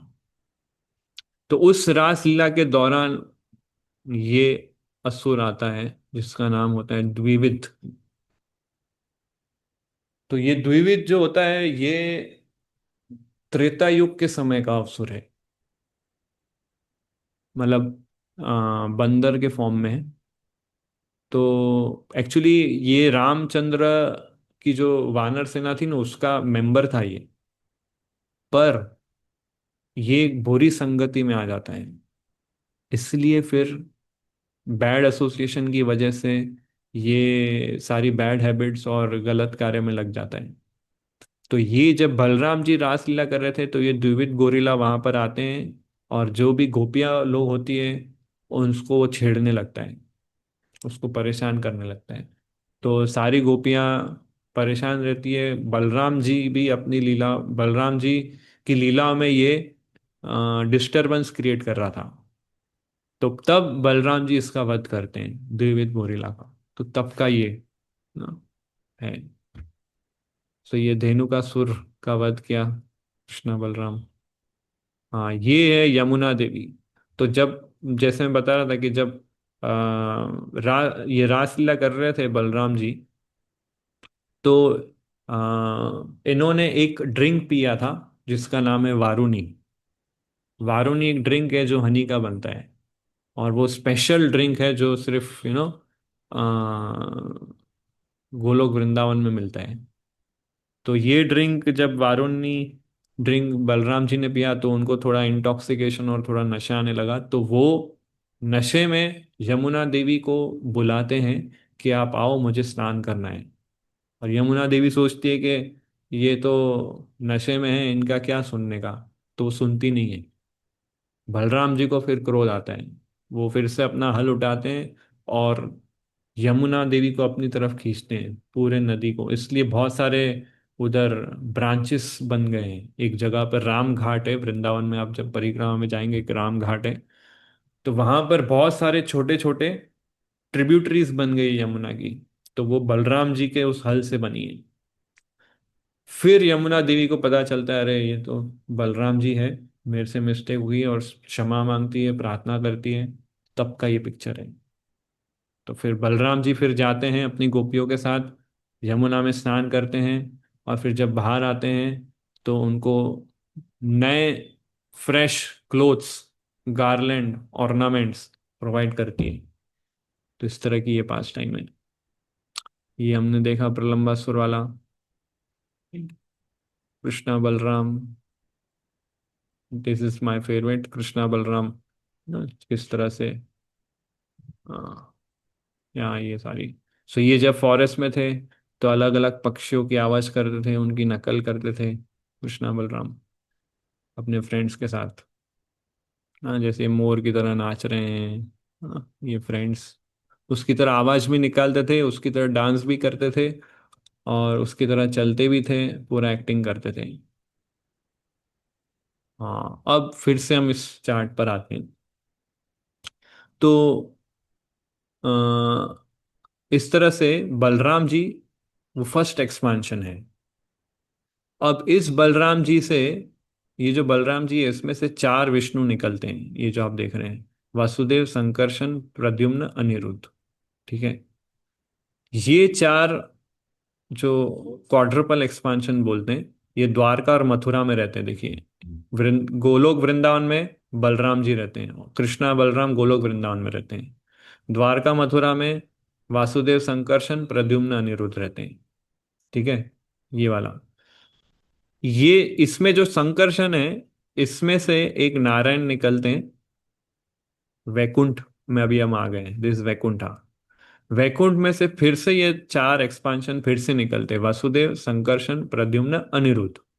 ये वैकुंठ वाले चतुर्व्यूह है, और ये द्वारका मथुरा वाले चतुर्व्यूह है। तो द्वारका मथुरा वाले चतुर्व्यूह के संकर्षण से दूसरा एक्सपांशन निकलता है ये। अब इसमें से जो संकर्षण है, इसमें से एक एक्सपांशन निकलता है जिसको बोलते हैं कारणो दक्षाय विष्णु। अब हम आ गए विरजा नदी। दिस इज विरजा नदी। ये वैकुंठ है, ये ब्रह्म ज्योति, विरजा नदी। कारणो दक्षाय विष्णु यानी कि महाविष्णु, ये महाविष्णु है। यस। जिस जो इस विरजा नदी में लेटे हुए हैं, और इनके एक एक रोम से एक एक स्किन पोर से एक एक ब्रह्मांड निकलता है। इतने सारे ब्रह्मांड निकलते हैं। और फिर एक एक ब्रह्मांड में कारण और दक्षाई विष्णु अपना एक एक्सपांशन भेजते हैं, जिसको बोलते हैं गर्भो दक्षाई विष्णु। गर्भो दक्षाई विष्णु एक एक ब्रह्मांड में जाते हैं। तो एक एक ब्रह्मांड में जाते हैं, तो देखते हैं ब्रह्मांड पूरा खाली होता है, कुछ भी नहीं है यहाँ पर। तो ब्रह्मांड को अपने 50% ब्रह्मांड को अपने पसीने के पानी से भर देते हैं। उसके ऊपर अनंत शेष आते हैं। ये देख सकते, ये वाला पिक्चर। इस दिस गर्भो दक्षाई विष्णु। अनंत शेष अपना बेड बना के ब्रह्मा जी उसके ऊपर, सॉरी, गर्भोदक्षाय विष्णु उसके ऊपर लेटते हैं। और उसमें से फिर उनके नाभि से कमल निकलता है। उस कमल के टॉप पे ब्रह्मा जी है। और ब्रह्मा जी फिर सेकेंडरी क्रिएशन पूरा, सारे प्लानिटरी सिस्टम सब कुछ बनाते हैं। इस तरह से क्रिएशन होता है। और फिर गर्भोदक्षाय विष्णु से जो एक्सपांशन निकलता है उसको बोलते हैं क्षीरोदक्षाय विष्णु, जो सभी जीवों के हृदय में परमात्मा के फॉर्म में रहते हैं, हमारे सबके जो परमात्मा है, दैट इज क्षीरोदक्षाय विष्णु। सभी जीवों के हृदय में ही नहीं, पर हर एक एक एटम में क्षीरोदक्षाय विष्णु रहते हैं। तो आप सोचो भगवान का कितना डीप लेवल का पेनिट्रेशन है इस पूरे क्रिएशन में। एक एक एटम तक पहुंच गए, हर एक जीव के हृदय में पहुंच गए। मतलब ऐसी कोई स्थान नहीं बचा जहां भगवान नहीं है। इतना डीप पेनिट्रेशन है कृष्णा का इस यूनिवर्स में। तो क्षीरोदक्षाय विष्णु। अब जितने भी अवतार आते हैं, कृष्णा के जितने भी अवतार हैं, ये सारे अवतारों का लिस्ट है। ये तो जस्ट लिस्ट है, ऐसे अनंत कोटि अवतार है। जैसे लीला अवतार है, गुणा अवतार है, शक्तावेश अवतार, युगा अवतार, मनवंतर अवतार।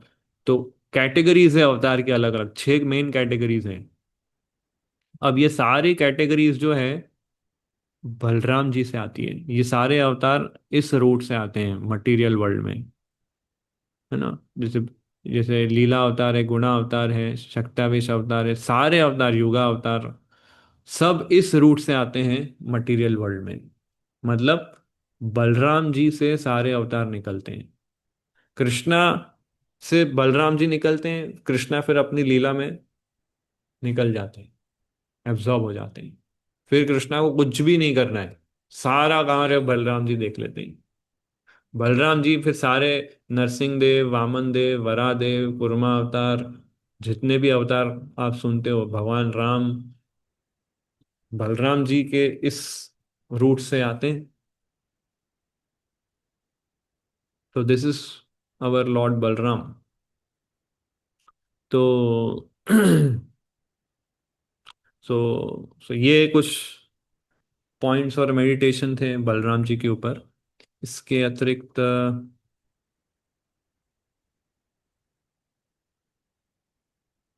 हम्म, कृष्णा बलराम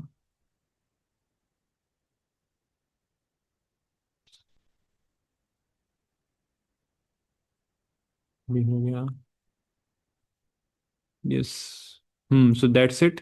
इतने कुछ पॉइंट्स थे बलराम जयंती पे। किसी का कोई क्वेश्चन? दे रोमहर्षण सूत वाला पिक्चर, इज रोमहर्षणा। और बलराम जी देखिए, ये घास का तिनका लेते हैं, उसको सिर्फ टच करते हैं, वो मर जाता है। और ये सारे ऋषि मुनिगण देखते हैं, ये सब नैमिषारण्य स्थान है ये। So that this place. हाँ, ये भी एक पास टाइम है, बहुत बड़ी है, बट समय भी हो गया है। सो ये है रुक्मी, रुक्मिणी का भाई। तो ये दोनों चेस खेल रहे होते हैं, ये चीटिंग करता है, बलराम जी को पता चलता है चीटिंग कर रहा है, जोर से उसको मारते मर जाता है। ये एकदम ब्रीफ में बोला मैंने, बट बहुत बड़ी पास टाइम है ये। हाँ, पूरा हाँ चैप्टर है पूरा कृष्णा बुक में। सो कल कृष्णा बुक को हमें खास पढ़ना चाहिए, जिसमें बलराम की पास टाइम हो। सो आई रिक्वेस्ट एवरीवन, कल ऐसे भी छुट्टी है सबको, सो बलराम जी पे मेडिटेट करना चाहिए, बलराम जी पे इनकी कृपा पे हमें मेडिटेट करना चाहिए। और स्पेशल प्रार्थना करनी चाहिए। कल हमारे टेम्पल में भी स्पेशल फेस्टिवल है, मंगला आरती से ही सारा फेस्टिवल शुरू होगा। भगवान बलराम जी का अभिषेक होगा सुबह 11:30 बजे से। अभिषेक, कीर्तन, भोगा ऑफरिंग और 1 बजे प्रसाद है। कल फास्टिंग टिल नून है, 12 बजे तक सबको उपवास रखना है। सो इस तरह से। हाँ, यस प्रदीप प्रभु, एक मिनट में अनम्यूट का ऑप्शन देता हूँ। Yes. Hare Krishna Guru ji, thank you. हरे कृष्ण। आपने अच्छा क्लास दिया और बहुत ही हमने मैं वैसे सुन रखा है, बट फिर भी आज बहुत कुछ फिर भी जानने को मिला। और तो जी क्वेश्चन ये है कि जैसे हम महाभारत और काफी सारी ऐसी लीला पहले हम देखे तो उसमें बताया गया कि मतलब ऐसे दिखाते कि बलराम जी बहुत ही अग्रेसिव है। और जैसे आपने जो सारी लीला बताई तो उसमें ऐसा जानने को मिल रहा है कि बलराम जी कभी युद्ध नहीं चाहते और वो शांति का रास्ता अपनाते हैं। तो ये क्या सही है, मतलब बहुत ही एग्रेसिव होते हैं बलराम या तो फिर वो शांत रहते हैं? दोनों है, दोनों क्वालिटी है बलराम जी के अंदर, एग्रेसिव भी है और शांत भी है। हम ऐसा नहीं बोल सकते कि वो सिर्फ एग्रेसिव ही है, या ऐसा भी नहीं बोल सकते वो सिर्फ शांत ही है। दोनों क्वालिटी सिचुएशन के अकॉर्डिंग वो चलते थे। एक्चुअली महाभारत युद्ध को क्यों अवॉइड किया, क्योंकि भीम और दुर्योधन दोनों बलराम के फेवरेट्स थे, पर दोनों अपोजिट पार्टीज में थे। तो बलराम किसी का भी साइड लेते तो किसी को बुरा लग जाता। तो इसलिए बलराम ने न्यूट्रल रहना पसंद किया, और इसलिए वो युद्ध में पार्ट नहीं लिया। ये मेन रीजन है, इसलिए महाभारत युद्ध में वो नहीं थे। क्योंकि भीम के साइड होता है तो दुर्योधन को बुरा लगता, दुर्योधन साइड होते भीम को बुरा लगता। तो अब रिटर्न जब बलराम जी आते हैं युद्ध, ये तीर्थ, तो जब रिटर्न आ रहे होते हैं तब उनके सामने क्या सीन होता है पता है? भीम और दुर्योधन फाइट कर रहे होते हैं। उस टाइम पर वो दोनों बलराम जी एंटर होते हैं। तो अब दोनों युद्ध कर रहे हैं, तो उस टाइम पर आए तो उनको और दुख हुए। और फिर भीम जब दुर्योधन को मार देता है, तब बलराम को थोड़ा दुख भी होता है। एक्चुअली कोई भी हारता तो बलराम को दुख होना ही था। तो अनफॉर्चुनेटली फिर उस तरह से उस टाइम पर अ, बलराम जी पहुंचते हैं। पर उसमें देखते हैं कृष्णा भीम को ट्रिक बताते हैं कि दुर्योधन को कैसे मारना है। दुर्योधन, कृष्णा बोलते हैं भीम को कि दुर्योधन की थाइस पे मारो। जबकि क्षत्रिय के रूल के अकॉर्डिंग जो कमर होती है उसके नीचे अटैक नहीं कर सकते, पैर है या कुछ भी।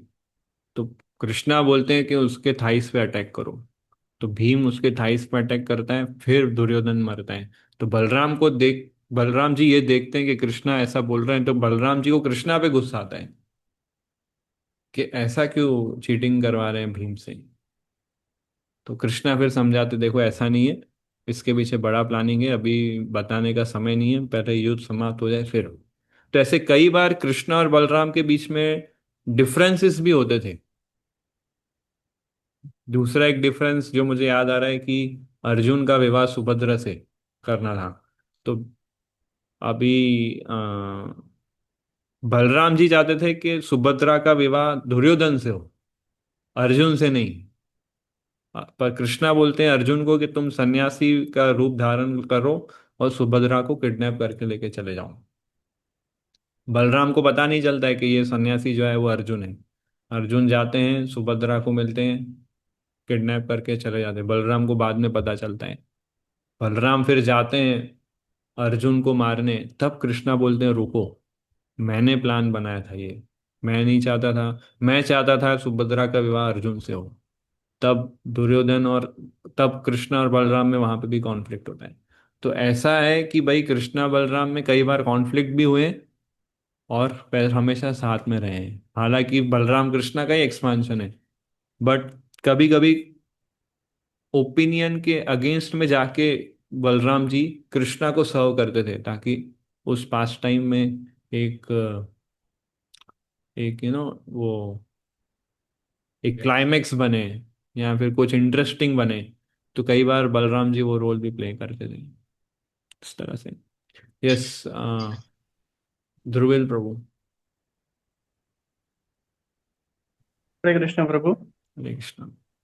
मेरा ये सवाल है कि बलराम, जो कृष्ण में जो सिक्स ऑपुलेंस है, वही सिक्स ऑपुलेंस हाँ, बलराम बलराम जी में बलराम भी में है? भी है, यस यस, बलराम में तो भी जो वही गुरु, सिक्स ऑप्शंस हैं। तो गुरु तत्व भी है और भी, और फिर सिक्स ऑपुलेंस दोनों उनमें है? गुरु तत्व अलग तत्व है। बलराम जी कृष्ण ये सब विष्णु तत्व है, गुरु तत्व अलग है। तो ऐसा नहीं है कि गुरु तत्व के अंदर भी वो सारे छह ऑपुलेंस होते हैं, नहीं ऐसा नहीं है। गुरु तत्व हमेशा बलराम के अधीन में होते हैं। वो भगवान जैसे हैं पर भगवान नहीं होते गुरु।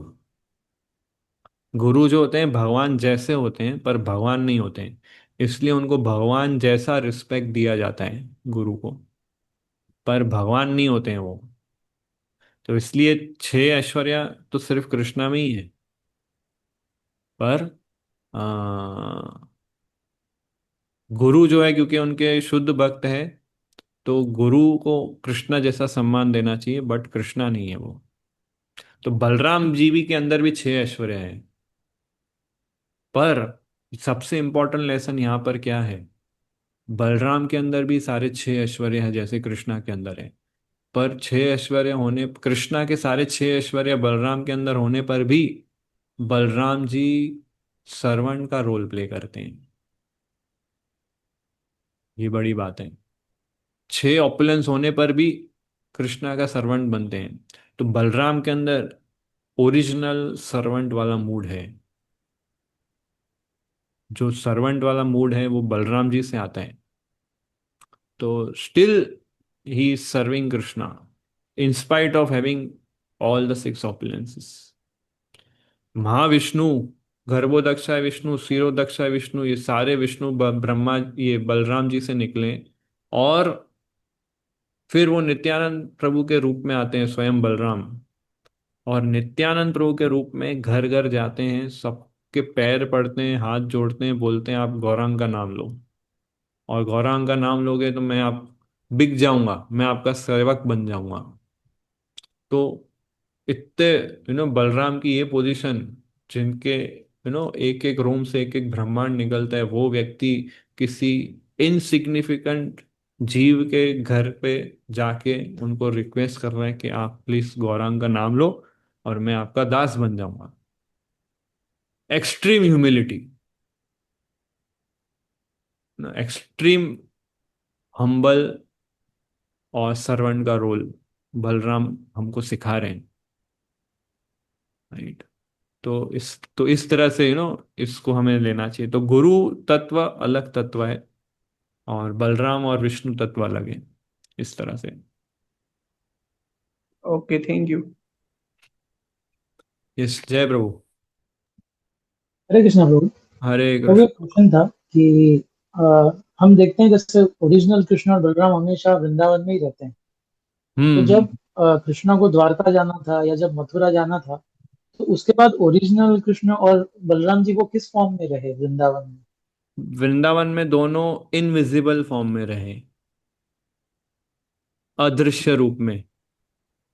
अदृश्य रूप में रहे और अदृश्य रूप में रह के देखते थे कि कैसे मेरी गोपियां, नंद महाराज, यशोदा, मेरे सारे सखागण मुझे याद कर रहे हैं। वो देखते थे इस फॉर्म में। और relish करते थे उनकी भक्ति। तो इनविजिबल फॉर्म में, अदृश्य फॉर्म में वो रहते थे। Thank you. इस निमायत Prabhu. Hare Krishna bro, thank you for such a wonderful class. Bro मेरा एक क्वेश्चन ये था कि हाँ, जैसे आपने बताया कि जो अनर्थास होता है तो कृष्णा ऑटोमेटिकली ले लेते, बट बलराम जी जो है वो तभी लेते जब हमारे एंड से प्रयास होते हैं। बट वैसे हम लोग देखते हैं कि बलराम जी जो ज़्यादा मर्सीफुल है, तो फिर ऐसा क्यों? मतलब ये समझ नहीं आया कि यहाँ पे एफर्ट्स डालने पड़ते और वहाँ पे नहीं। थोड़ा सा भी एफर्ट डालोगे बहुत बड़ी मर्सी मिलेगी, ये अंडरस्टैंडिंग है। बिना एफर्ट्स दिए हम प्रोग्रेस नहीं कर सकते कृष्णा कॉन्शियसनेस में। तो इसलिए बलराम है या नित्यानंद प्रभु है, ये सबको फ्री मर्सी दे रहे। फ्री मर्सी का अर्थ, फ्री मर्सी का अर्थ ये नहीं है कि हम कुछ भी नहीं करें और मर्सी मिल जाएगी। फ्री मर्सी का अर्थ ये है कि हमने अपनी फ्री विल को सही तरीके से यूज करना है, तब हमको मर्सी मिलेगी। जैसे फॉर एग्जाम्पल इलेक्ट्रिसिटी है जैसे यहाँ पे, यस ब्रो। तो टॉरेंट पावर ने सभी घरों में अपने प्लग पॉइंट्स दे दिए हैं। हमें सिर्फ इतना करना है, उधर बल्ब को कनेक्ट करना है और स्विच ऑन करना है। इलेक्ट्रिसिटी फ्री है, कोई बिल पे नहीं करना है। सिर्फ काम इतना करना है, आपको बल्ब लेके वहां लगाना है। वो बल्ब लेके लगाना, वो साबरमती पावर हाउस से कोई आदमी नहीं आने वाले आपके घर पे बल्ब लगाने, वो हमको खुद लगाना पड़ेगा। उन्होंने अपना काम कर दिया कि पूरा लाइन कनेक्शन जो मेन पावर हाउस है उधर से पूरा लाइन वायर खींच के आपके घर तक पहुंचाए। अब आप बोलोगे कि नहीं, बल्ब भी उनको ही आके लगाना चाहिए ना, मैं क्यों बल्ब लगाऊं? तो नहीं, मैं वो सिर्फ आपको बिल जीरो कर देंगे, कोई बिल पे नहीं करना है, फ्री लाइट। तो मर्सी भी ऐसी है, नित्यानंद प्रभु और बलराम की मर्सी ऐसी है कि हमको मर्सी ऑलरेडी वो दे चुके हैं, हमें अपने एफर्ट से उस मर्सी को एक्सेस करना है, तो मर्सी मिल जाएगी। हम कुछ करें नहीं करें, वो मर्सी ऑलरेडी अवेलेबल है हमारे लिए। आप बल्ब लगाओ या नहीं लगाओ, इलेक्ट्रिसिटी अवेलेबल है। ऐसे ही हम सुबह उठे नहीं उठे, ध्यान से जप करें नहीं करें, कृपा यहाँ तक पहुंच गई है, अंदर डालने के लिए हमें एफर्ट डालने बस। Yes bro. Yes rush, rush okay. ठीक है, सो यहाँ हम एंड करते हैं। बहुत बहुत धन्यवाद। हैप्पी बलराम जयंती। और स्पेशल गर्ल प्रे कीजिएगा, अपने अपने स्पिरिचुअल मास्टर को याद कीजिएगा, बलराम जी को याद कीजिएगा। वो वहाँ से हमें स्ट्रेंथ मिलेगा भक्ति करने का, वहाँ से हमको स्ट्रेंथ मिलेगा स्टेडी रहने का भक्ति के अंदर। ठीक है, thank you very much. Shri Balram Jayanti महा महोत्सव की जय। श्रीला प्रभुपाद की जय। जय। हरे कृष्णा।